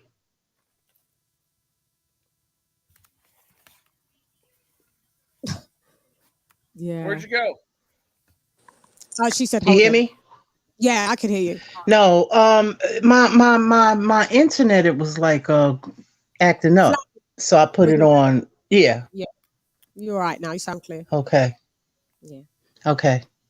Go ahead. What do you want to say? So what did you say? Just to wrap. Hey, listen. On and everything. Listen. I want to see the best fight the best. Yes, I wanted to see this fight or whatever, but at the end of the day, I'm not a kid. So, It's not like it's like I know like we can get like kids here on YouTube. It's like we waiting for that after school fight with this fight, the biggest fight. We waiting for it, and we instigating, and you pick people picking a side. You know what I'm saying? And I, at the end of the day, like at some point, I'm an adult, so I understand that things happen, and I'm not gonna sit up here and tear these guys down. At the I end of the will. day, they have families. At the end of the day, they got families, and they're both good fighters. I want to see the best fight the best. I'm Bud all the way. But I know Spence is a good fighter as well. So, unfortunately, I would still hope that after this Avernesyan fight and if Spence take a Mando or whatever, that they can come. Boxing needs this. We need an undisputed welterweight champion to just and it's about this is truly a legacy fight. Both of these guys are not undisputed, undefeated. Yeah, undefeated, and one is undisputed, but in the lower weight, and maybe can be. It's because they don't want him to be 2-time undisputed. That's all they know. Yeah, it's politics. Yeah, that's what. And I hate when somebody steps, whether it's the politics. I hate when that stands in the way of somebody's greatness. Yeah. That really I'm big like that, like that, like I don't know the word. It gets under your skin. Yeah, Yes. It helps me because that's very mean spirit. Yeah, because it reminds me of Hagler. Yeah, they did that to him until 52nd fight, and then he could fight for a championship. Yeah, and the government had to get involved with it. And Hagler worked hard for that too, man. Yeah, sad. It's very sad. And rest in peace to him because he only died like last year, isn't it? Or last year? Yep. Yeah, that was a big loss, man. Yeah, that was a big loss because man, dude was all right till he had the, and then whatever the weather. Yeah, sis. But that's where we are, and tomorrow, like I said, I will probably do. I know we've got to have a rewatch in the bag. That would be on Sunday though. But tomorrow I probably would do maybe just like a members only live for the members.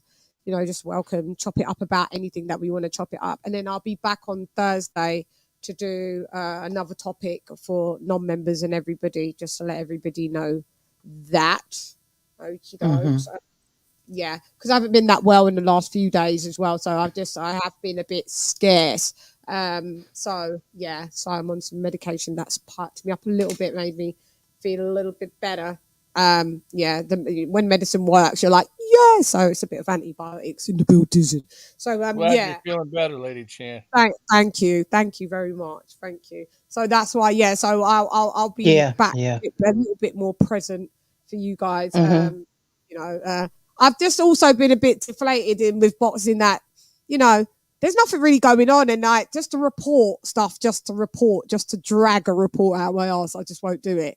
I'll just report on something that that makes sense or people really want to hear or listen to. So but I kick back, and you see me guys on other people's panels. You see me on you come through on Ring IQs, you come through on Beats, you come through on Shouts Out to Blood Boxing, I come through on Coach Malachi. So I'm floating about. So I'm just scanning the territory and seeing what's going on. But sometimes I like to just cut it off from boxing and watch a lot of true crime stuff and things like that. So I do watch that. I was thinking of doing a channel like that, but it's a lot of hard work. Just true crime shit. I've been checking it out. It's hard work, and also it is a bit dark, so it can alter your mood a bit. You just watching comedy. And TV shows do that for me. It's like I'm watching dark shit. I watched this. It was so bad. I was depressed for a week. I don't want to do shit for a week after seeing the show. Yeah, I can't watch it. Yeah, I can't watch it because I watched that one thing recently about the serial killer, and it just Dahmer. my whole mood was down. Jeffrey Dahmer's serial bits were good. That whole No, it 10 wasn't Dahmer, but it was something else. Yeah. yeah, it's pretty dire out there with what's going on. But I'll say that, and then when I jump off here, I'll probably tune in. I play it on the phone and fall asleep to bed. So I found a really good channel that does their due diligence, because sometimes I just watch interrogations and they get a bit tedious. But now I found this. My suggestions. He's got like nearly 500,000 subscribers in the space of only starting since January, and he's at 500,000 subscribers. He only started in January. He only started in January. That's crazy. Do you ever watch paranormal stuff at all? Oh, I used to. My mum is the queen of that. My mum, that's all she watches. You ever heard of a channel called Slapped Ham? They put on some pretty good videos.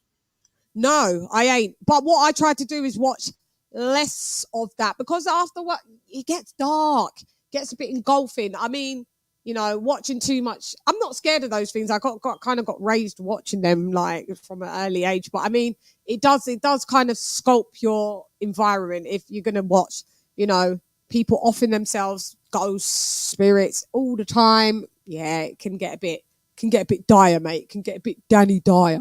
So yeah, I try to have it sparsely. And plus I'm reading like psychological books and books on dark psychology and different dark personalities, like narcissistic personality disorders, antisocial personality disorders and stuff. So I'm actually going to be doing a course in it, and I just need to get myself into it.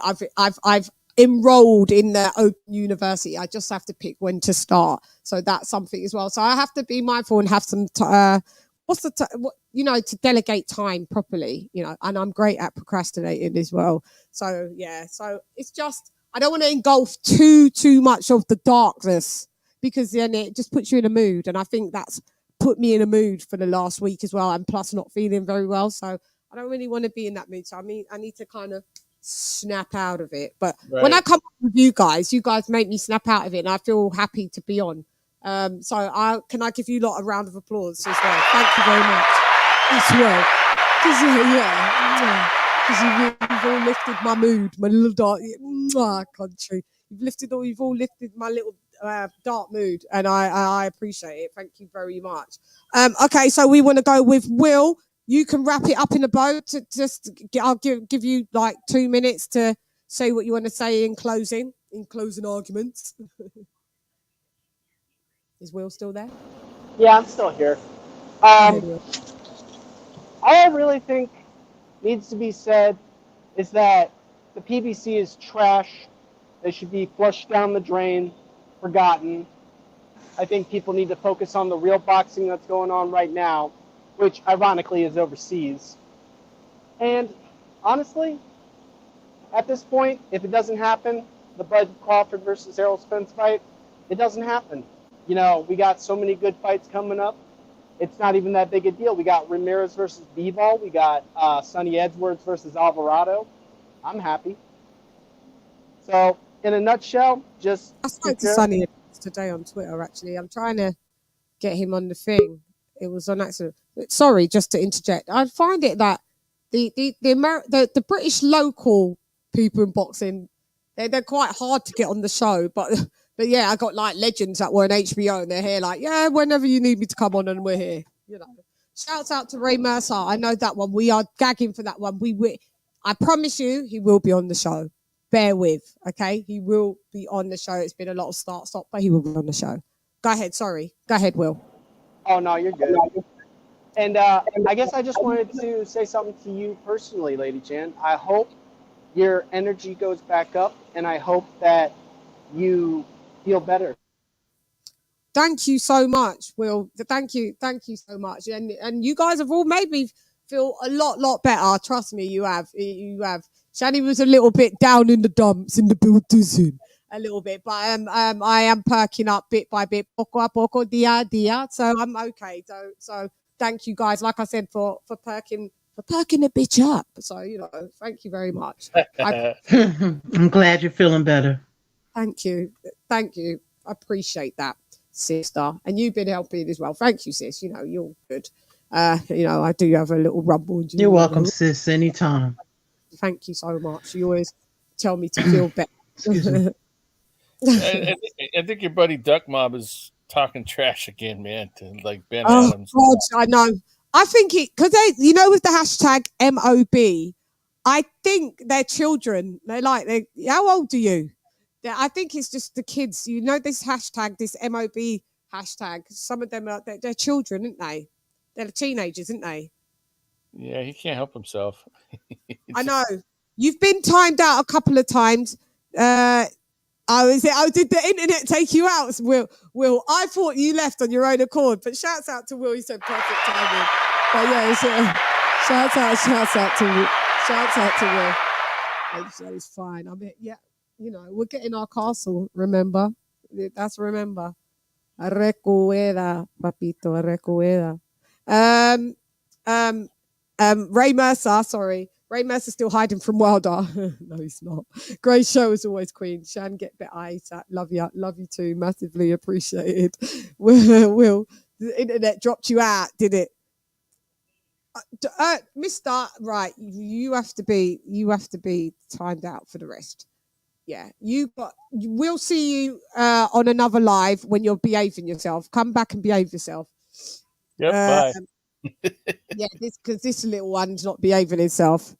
I see 500 a day, baby. Okay, well, good for you, babes. Now you can see the timeout corner because that's where you are. You was timed out. Right, just be easy. Hap, I loved when you said Haplo has never played a victim, so the decks was lying his arse off, blaming me. I know. It wasn't in context. He just did. It was just disrespectful. It wasn't in context. He tried to say it was for you, but it was really for Arlette. And then he tried to drag me in it, and it was just pathetic and pitiful. I just didn't understand where he was coming, why he was on that energy. Like we was having bants. Yeah, you picked someone because you said that Julius had picked it and all of that. So it was kind of like side. And I was like, nah, so you're gonna have to have your own point of view. He didn't like that. He's the one that told us, and then we just went with it, and then he got pissed off. I don't know. It was strange. And then he just kept coming back in and then saying little digs. Very strange energy that he was on. So like he's been getting on a lot of people's nerves. Every week when he comes on, everyone's like, oh, please don't have that boy in there. Like nobody. And I always try to be like, oh, don't worry, you know what I mean? But nobody likes you. So and we're quite relieved that you're not ever coming back. Well, I'm surprised though because he used to be pretty cool before. I mean, I remember him; he was a cool dude, But from what I'm hearing from you, he's like, different. So different over here, and that's what I said to him. At Julius's, you're not like that. Here, you think you can be like that, but you can't be like that over here. You can't be. He thinks he can talk over me persistently, just disrupt. And even when I tried to just move on and be like, all right, cool, he just kept disrupting. He even dropped off the panel, came back. Even when he got blocked, somehow he still came back twice. He was waiting backstage. He's been blocked on Twitter for putting up like pictures of me and silly, like he's gone all out like that country. Like wow. Silly. See, I didn't know that. Yeah, Twitter banned him, gave him Twitter jail. Then he came back and violated again. I think he's been in Twitter jail for a few days now. And he's going to panel trying to just antagonize instead of just letting it drop and just go ahead with your life. I don't understand why this has affected him that much. It's really strange. D-Style Boxing in the building, mi hermano, todo bien? Yeah, I agree with D-Style. Boxing does make people lose their minds because they get mad over opinions real quick, man. I don't know what happened to him. I don't know if it's some pent up stuff. I have no clue. PBC no tiene feria. Sí, ya tú sabes. Ellos no tienen dinero. Nada. Gone. Yeah. It's gone. They're them broke. We'll go from Spanish to Patois. Them broke. Ellos no tienen dinero. Ahí. Sí, ya tú sabes. Them broke. Yeah. They have nothing there. So who else who needs to wrap up? AJ all day, did you wrap up? AJ, you get to wrap up. Okay. On the wrap up. No. Long story short, got no problem with Bud taking on Avernesyan. Needs to stay busy, needs to do something. My opinion, Spence. It's been proven that Spence has never wanted this fight or the PBC, and they just continue to prove that. So, if we get the fight, great. If not, it is what it is. We still have several substitutes to keep us going, and that's pretty much all I got to say. So, Chan, I love all you guys. I love you too, Chan. Also, I'm sorry to hear that you weren't feeling well as well. I know you'll be all right. You're a soldier. You'll be okay. I'm a survivor. Yeah, we keep it moving. You gonna make it. Yeah, I'm not gonna stop. I'm gonna work harder. Yeah, that's what we do. And I'm glad that hopefully you feel better. Like we say in I'm getting there. Yeah, I took the night. I took the night off work, so but I'm getting there. So yourself. Actually, I gave you Dembrock. Yeah, I made you do it in patois, Dembrock. So now I'll do some Spanish. So like, if you want to feel better, so like, no me siento bien, pero poco a poco. Say poco a poco. Poco a poco. Día a día. Día a día. Day by day. Poco a poco. Día a día. Thank you. Appreciate that. English translation, little by little, day by day. Yeah. Took the night off work too, just to make sure. So Patois también. So dos idiomas. Yeah, in the Buddhism and el edificio. Yeah. So yeah, we keep it like Spanglish and a bit of patois and a bit of Cockney, and that's what we got. We got LadyChann here. Shouts out to my parents. But guys, I would like to say thank you for coming. Anyone hasn't said their last bits on the panel? Bold, are you there? Oh, go ahead. Is Bold there? Did Bold drop off? Because I can only see a grey disc, so I can't see if it's him. I'll say one last thing if there's time. Country. Yep. Well, you know what? Like I agree with AJ about the Spence Bud fight.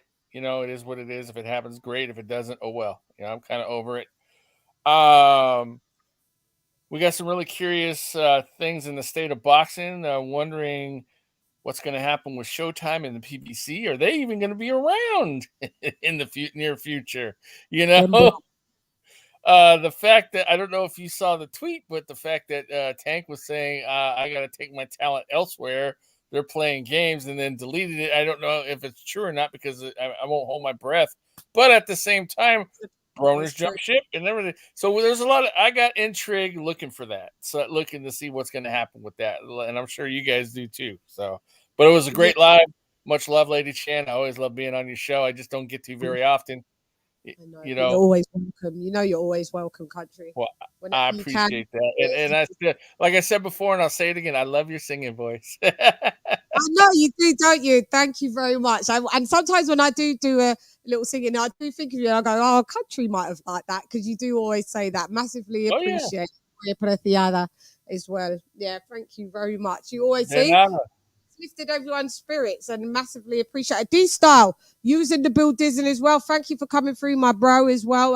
Shouts out to D-Style and go over ahead and go and subscribe to D-Style Boxing, where he chops it up. He does the round table. Sometimes I'm on there as well, which is fun to be on there.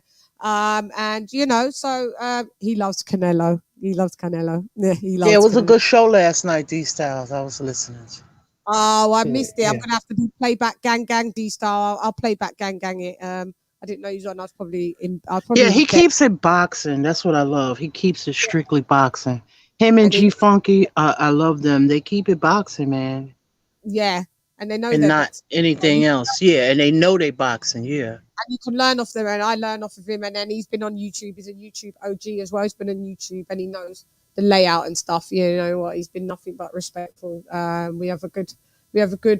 We started off a little bit shaky. We was like, moderators blocking, that D-Style was always like, no, you don't do that to her. Hair shinish, you wrench, and it was all of that. And then we was good. He's always been a perfect gentleman in the building. Yeah. Shouts out to I remember one time years ago, it was so funny. I'm just share this. I had mentioned Jorge Paez. I don't know if D Style remember this. He was like, "Ooh, that's a name I haven't heard in a while." I bust out laughing because I was like, "I love Jorge Paez. I just love him. Jorge, yeah, I love him." Do you know he was actually a circus clown before he was a boxer? Yes. Jeez. Yeah, he was. Yeah. I didn't know that. Well, shouts out to my Venezuelan brother, Jorge Linares, in the building. Leave him alone. Leave him alone. He's Venezuelan, so I rock for him, you know. So yeah. Well, that's quite the transition. Yeah, because you were talking about Jorge's. So you know, so I have to go to Jorge Linares. Here he is. What did you say, Hector? Maro Paez. That's what they used to call him. Maro Paez. Maro. Yeah, Maro. Yeah, he was a bad little son of a gun. He could fight. Yeah. Him and Troy Dorsey had a great trilogy of fights, man. They fought each other. Yeah, I remember those fights. Yeah. Yeah. I'm gonna have to watch these. Yeah, watch those. Troy Dorsey was a white dude, and him and Paez, man, they fought like 3 times, and they was going off left and right. It was a great series. It's Mero. What did you say? D-Star. I mean, not D-Star. Aplak Mero. Mero. See, Mero. Yeah, that's his proper name. Came out in a wedding dress. Okay, I'm gonna have to catch up on this. His outfits will get you, boy. Is that and hairstyles? Wow, I'm gonna have to catch up on that then. Is there anything that was controversial about any of those? So, is there anything that we have to point score and rewatch? We will. AJ, what one are we doing on Sunday? Because I think it was Clarissa and Savannah, right? Was that the one? Or oh, really? What was controversial about that? Yeah. It wasn't, but we was just curious. We just want to see how many rounds Savannah won. Because I had it near enough. It was a shutout, like near enough. But I know she won some rounds. I just want to see how many. I know Savannah won, in my opinion, I think, in my opinion, 2 rounds. But I'm seeing people say that they gave her more than that. So I'm like, let me watch that back and point score it. But then we've also got maybe we could do a double whammy. We'll do 2 in that day and have a break. Because we want to do the one, we want to do B-Hop, don't we? Yeah. Taylor? The first, first fight. Yeah.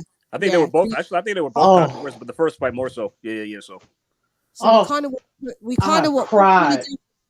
Oh gosh, don't tell me I haven't seen it. Really? Oh boy. What we want to do, sis, is kind of like, you know, like have like, you know, I've got the playlist that says, you know, rewatch a point score, but I feel that, you know, some fighters we can do each fighter, because B-Hop will have a few. There's the Joe Calzaghe as well. Yep. You know, Muhammad Ali's got a few. So we could do the Muhammad Ali. It's the whole Ken Norton series, the whole Ken Norton trilogy. Ken Norton series. And move on like fighter. We've covered Floyd's to them, Castillo, and did we do a Maidana? No. I don't know. No, we haven't. You mean his first fight with Floyd, right? Yeah. No, we haven't done that one. No. Interessante. Maybe you know what would be a good fight to do is the Castillo Floyd versus Castillo fights. They did that one. Yeah, you did that one, right, Chan? Yeah, we did Castillo, and we had Castillo winning. Yep. Yeah, we had Castillo, and bear in mind. I got a recommendation. Huh? You talking about y'all want to do a rewatch on the fights and stuff? Say that again, Bold. Can y'all hear me? Yeah, I can hear you now. Yeah, y'all say y'all doing rewatches on a fight? Yeah, you know I do the rewatches and point scores. Yeah. I think I made this request before, but I don't know if y'all did it or not. But I wanna do the De La Hoya and God damn. Trinidad. Felix Corte. Oh, that's a good one. Yeah, that's a good one. Yeah, that's a controversial one, man. Okay, put that on the AJ, please. Oh, I remember that. By the way, real quick. Put that on the list, yeah? Got it. By the way, real quick, if you want a really good trilogy, Arturo Gatti versus Mickey Ward. We did one of them. Yeah. You did the first fight, right? Do all three. I think we should do all three. Okay. But we did. Yeah. I think we did the first I'll fight. put those on the list too.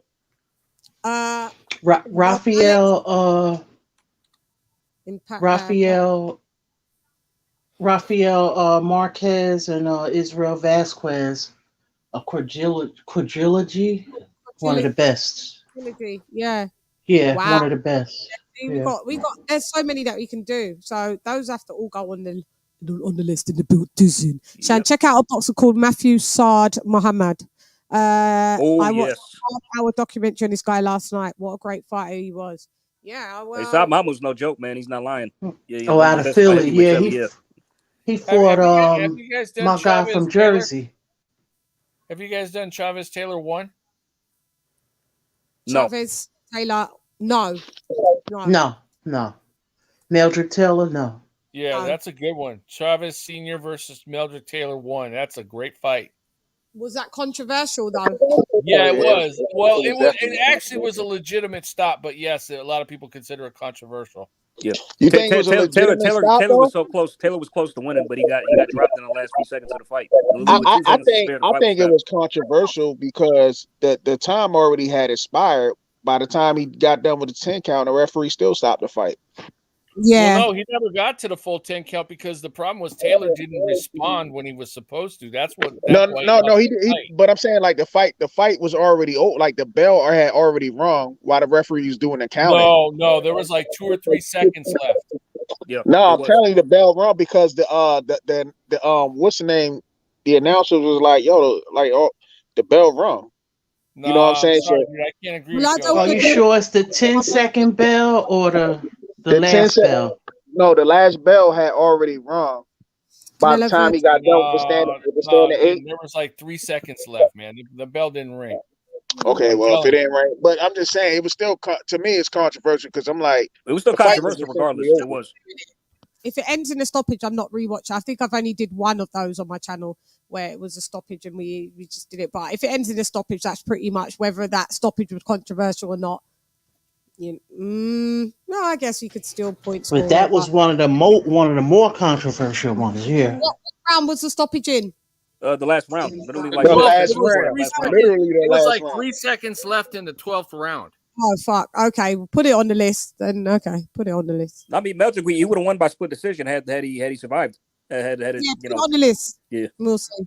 Mildred Taylor got robbed. Canelo versus Josecito Lopez. I know that's him. He stopped him in that fight, did he not? I swear he did. I didn't even see that fight. Yeah, I think Canelo. I remember it. Yeah. Did he stop him? I think he stopped doing like 5 rounds, if I'm not mistaken. Was that at? That was a 147, I think maybe. 147. Shit. Yeah. That was when Canelo was young. That was when he was up and coming. I don't think he was a champion yet. That way, isn't it? So yeah, okay. Maybe you can. I don't know. I don't know that fight, so I don't know if it's controversial or not. But I don't mind if it's controversial. We'll take a look at it. Oh yeah, this is a controversial stoppage in that one. We wanted to do Ben Eubank. Yeah, that was on the list. Yeah, until the fight got scrapped with the Suns. Yeah, that got scrapped because we were going to do it the week of when the Suns were going to fight, but because of all the PED thing, we decided to pull it just to be in better taste. Chan, I'm sorry. Morrison's son lost this weekend. Yeah, he did by that 400-pounder. Jeez. That's crazy. He's always gone now. He probably didn't train. Shouts out to Mackenzie. He was on it, but he didn't train for that. I told you. Oh yeah. It was, by the way, it was a light middleweight too. He stopped. I just looked it up. Canelo stopped him in 5 rounds, and it was a light middleweight. Yeah, we don't need to watch it then. Light middle. Yeah, 154. Was that Tommy Morrison's son that lost? Yeah. Yes. Did he get knocked out? I think he got dropped. They just got appointed, right? I think he just got appointed. No, wasn't it? I don't think it was output, wasn't it? Was it? Did it go the distance? Were you hit the canvas? Yeah, he lost on points. Yeah. Oh, is it? Yeah. No, he got dropped. Let me find out. Did he not get dropped? Kenzie Morrison. Hold on. Let me see. I'm sure Trevor said he got dropped. But shouts out us in the in the league this week. Dropped a few places, but it was quite a rough week. But yeah, shouts out to us. I think I'm top 20. I think I placed at number 18 in the Bill Dizzy this week. So, you know, we'll call them out week by week, you know, of the prediction league. I'll help Champ Ross to get more people on. And yeah, so, and we do talk about the placements that, you know, and also Marlowe's Corner, he puts them out on his community channel as well. He puts it up, you know, where he as well, so everyone gets to see it there. But shouts out. Yeah, it was a bit of a tough one this week, but yeah, there weren't really no fights, to be honest. You know, it's very minimal, but yeah. So Bold, I asked, I didn't know if it was you because you're showing a grey disc, so I didn't know if it was you. Just your last bit to wrap up, because I'm going to shut the stream down. So we've given everybody their shouts out and what they wanted to say. Do you want to say anything? You got up to 2 minutes, so you can say whatever you want to say. All right, can y'all hear me? Because like my internet is like going in and out for some reason. Yeah. I don't know. Okay. Y'all can hear me? Yeah. All right. So yeah, great show. It's good chopping it up with people and stuff, you know, and you know, differences of opinion and stuff like that which is really good and whatnot. And well, that's and the networking. Yeah. The networking Yeah. is also great about the whole YouTube thing. And yeah, I didn't know you was you and Lisa.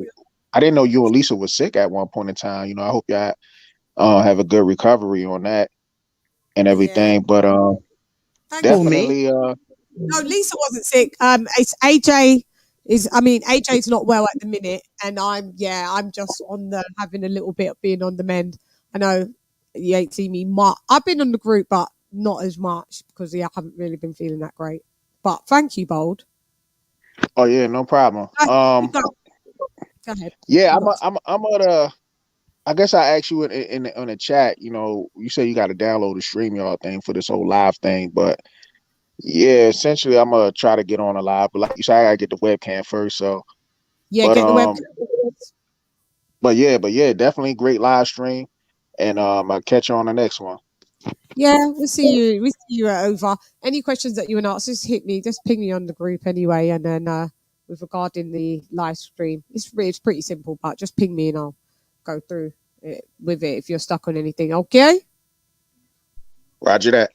Roger that. Reloaded. Shouts out to Bold and Understanding. He has a channel, Bold and Understanding, in the Bill Dizzy. So check him out. He's a new channel starting up. Great boxing content. So go and support. You know, you've got to support everybody because it's hard out here in these YouTube streams. This YouTube Celtic boss. Muchas gracias. Great stream, baby. Thank you, Celtic in the Bill Dizzy. By the way, Chan, could I say one last thing if you don't mind? Thank you, Arla. LOC, Loke. Go ahead. And I just want to say, as for Errol Spence, it's like, all right, so now you got Boots and Stanionis knocking on your door. So, like, what do you want to do? Do you want to lose the two hungry young up-and-comers, or do you want to lose with dignity and pride to fellow champion Terrence Crawford? Yeah. Make up your mind. Take your pick. You know? Yeah, pick your poison. Pick your poison. Because it's going to be a mazza for you, mate. Yeah. Stanionis, you got the young bucks, but well, when you think about it, he ain't got nowhere to go. Where does Spence have to go? What other fights does he have? You know what I mean? If he goes to 154, there ain't nothing really up there for him. But it'll just look like he's a double duck, because that means you duck Bud, and because you had to fight one of the young bucks, you went up to 54. That's a duck. You duck it. So either way, I don't know what he wants to do. He just wants to drink on his ranch and run after ducks. Fine, retire, vacate the belt, and stop holding up the division. Vacate the belt, stop holding up the division, because we're done with you. Yeah, we do. What drink all you like? Fine. Yeah, just throw him in the tray. Well, we don't believe you. You need more people. You really want to get this fight done. I'm done with it. I'm done. Just done. I'm done with it. I'm done with it. No patience for Errol Spence Jr. But I want to say thank you for you guys for coming through, like mine. Woo. Okay, so let me just give the members a shout out. Thank you for coming through. Let me give you guys on the panel, AJ Alday for coming through, and hope you feel better. Thank you, and you are a member as well. Bold and understanding. Thank you, my brother, for coming through, like mine. Lisa, Queen Lisa Bells in the booth. Thank you for coming through, my sister. Thanks for having me. And also, Country, thank you for coming through in the booth. Thank you, my dude. Thank you for having me. One last little quote. Go ahead.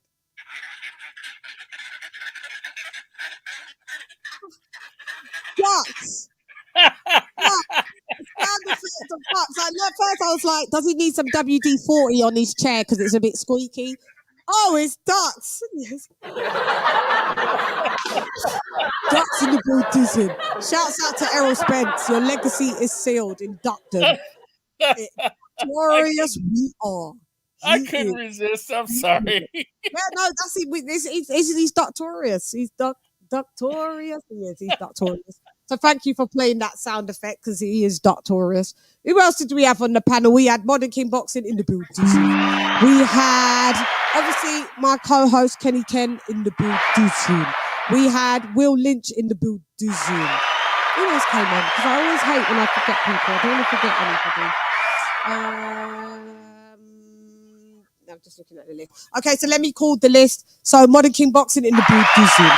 Jimmy McClendley in the building. Ringside Reporter live in the building.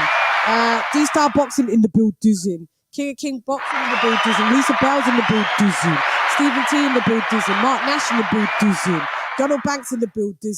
2B in the building. New Media Today USA Boxing in the building. Coach Malachi. AJ Alday in the building. Charlo in the building.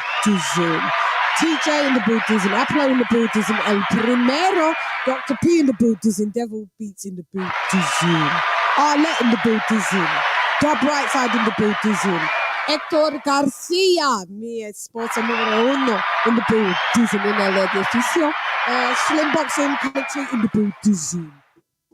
Thank you guys for joining, and, you know, okay, you want that. Yeah, this is your favorite. We'll do it. Anything for my sposo. Let's go. Bars. Listos para los chingazos. Listos para los chingazos. Listos para los chingazos. Bless. He was talking about hair there. He did try, but he totally fucked it up. But, you know, shouts out to Plant trying his español. At least he tried. You can only try, and if you get something wrong, you're corrected, and then you learn, innit? So that's what we do. Here, we are only here for the truth and nothing but the truth. So help me God. Colonel Jessup, did you order the code red? You don't have to answer that question. I'll answer the question. You want answers? I think I'm entitled. You want answers? I want the truth! You can't handle the truth! You gotta handle the truth because knowledge is key out here. Knowledge is key. So if it go on. Not bad see nothing because nothing not got one. Lock off your eyes, cock me, make you come. That's right, and you know that I am that bitch. Yeah, so we have to pay an ode to, you know, my girl Nicki Minaj. She makes me feel like that bitch. If you like her, you like her. If you don't, you don't. Oh well, I do. Here we go. Where are you, Spengali? It's tight, you suck at life, you don't want a round three. Worship the queen and your mic to pass. Keep it real, these chicks couldn't wipe my anyway, now let's go get Bulgari. I am the ultimate Bengali. These chickens can't even spell that. You hoes bugging, repel that.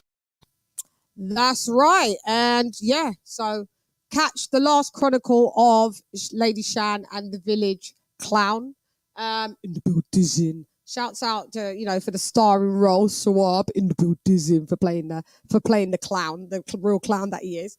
Thank you for the content. And I want to thank all of you guys that's in the chat. We had Loke, Celtic Boss, Hector Garcia, Arlette, Ben Adams, Fight Fan 30, Slim Boxing, Aplo, D-Style, Al Money. Yeah, my God, Al Money.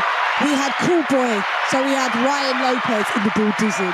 Yeah, it's our own private joke. Who else did we have? We had you little trolls, innit? The MOB lot here. You know, this is You got to be over 16, at least over 18 to be here. Because you guys don't even look like you're probably breaching YouTube. You know, you got to be about 14 to be on YouTube. I don't know how old these guys are, but shout out to you guys. You're probably about 17. Thank you for the new memberships. Mark in the building. Thank you for coming through, Mark. Dr. P in the building. Thank you. Arlette. Eric Gomes, Bomb Squad in the building. I Swallow in the building. You lot for playing tricks on the old girl in the building. Ahmed in the building. Thank you for all the super chats. Massively appreciated as well. You know, it just goes right back into the show. Thank you very much. Zone 6 was in the building. Thank you for coming through, who else was here? There was a few of you. King Boxing. Where was you? Where did you go? You know, it was a PBC moment. It was too hot for you, innit? In the PBC time, it was hot. I know. You don't want to come through when you guys getting slandered. But you know, you got to face the fire. Face the fire. Thank you very much, cool boy. Thank you. So we shall spin out. So you know how we do. Anyway, I'm gone. Hey girl, it's LadyChann rep nonetheless. Wow, it's warm. Come box with Chan. Gyan. LadyChann has left the building. Gyan. LadyChann. Fight.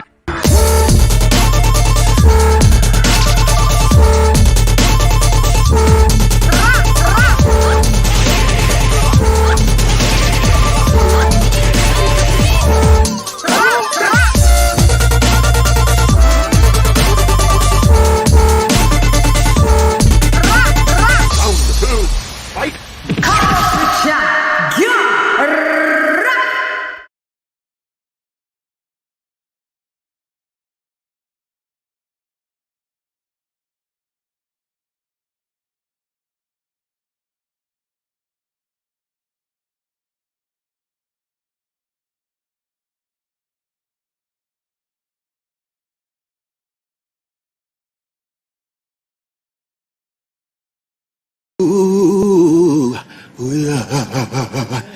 She tied you to a kitchen chair. She broke a foam and she cut your hair. I'm froze. It's not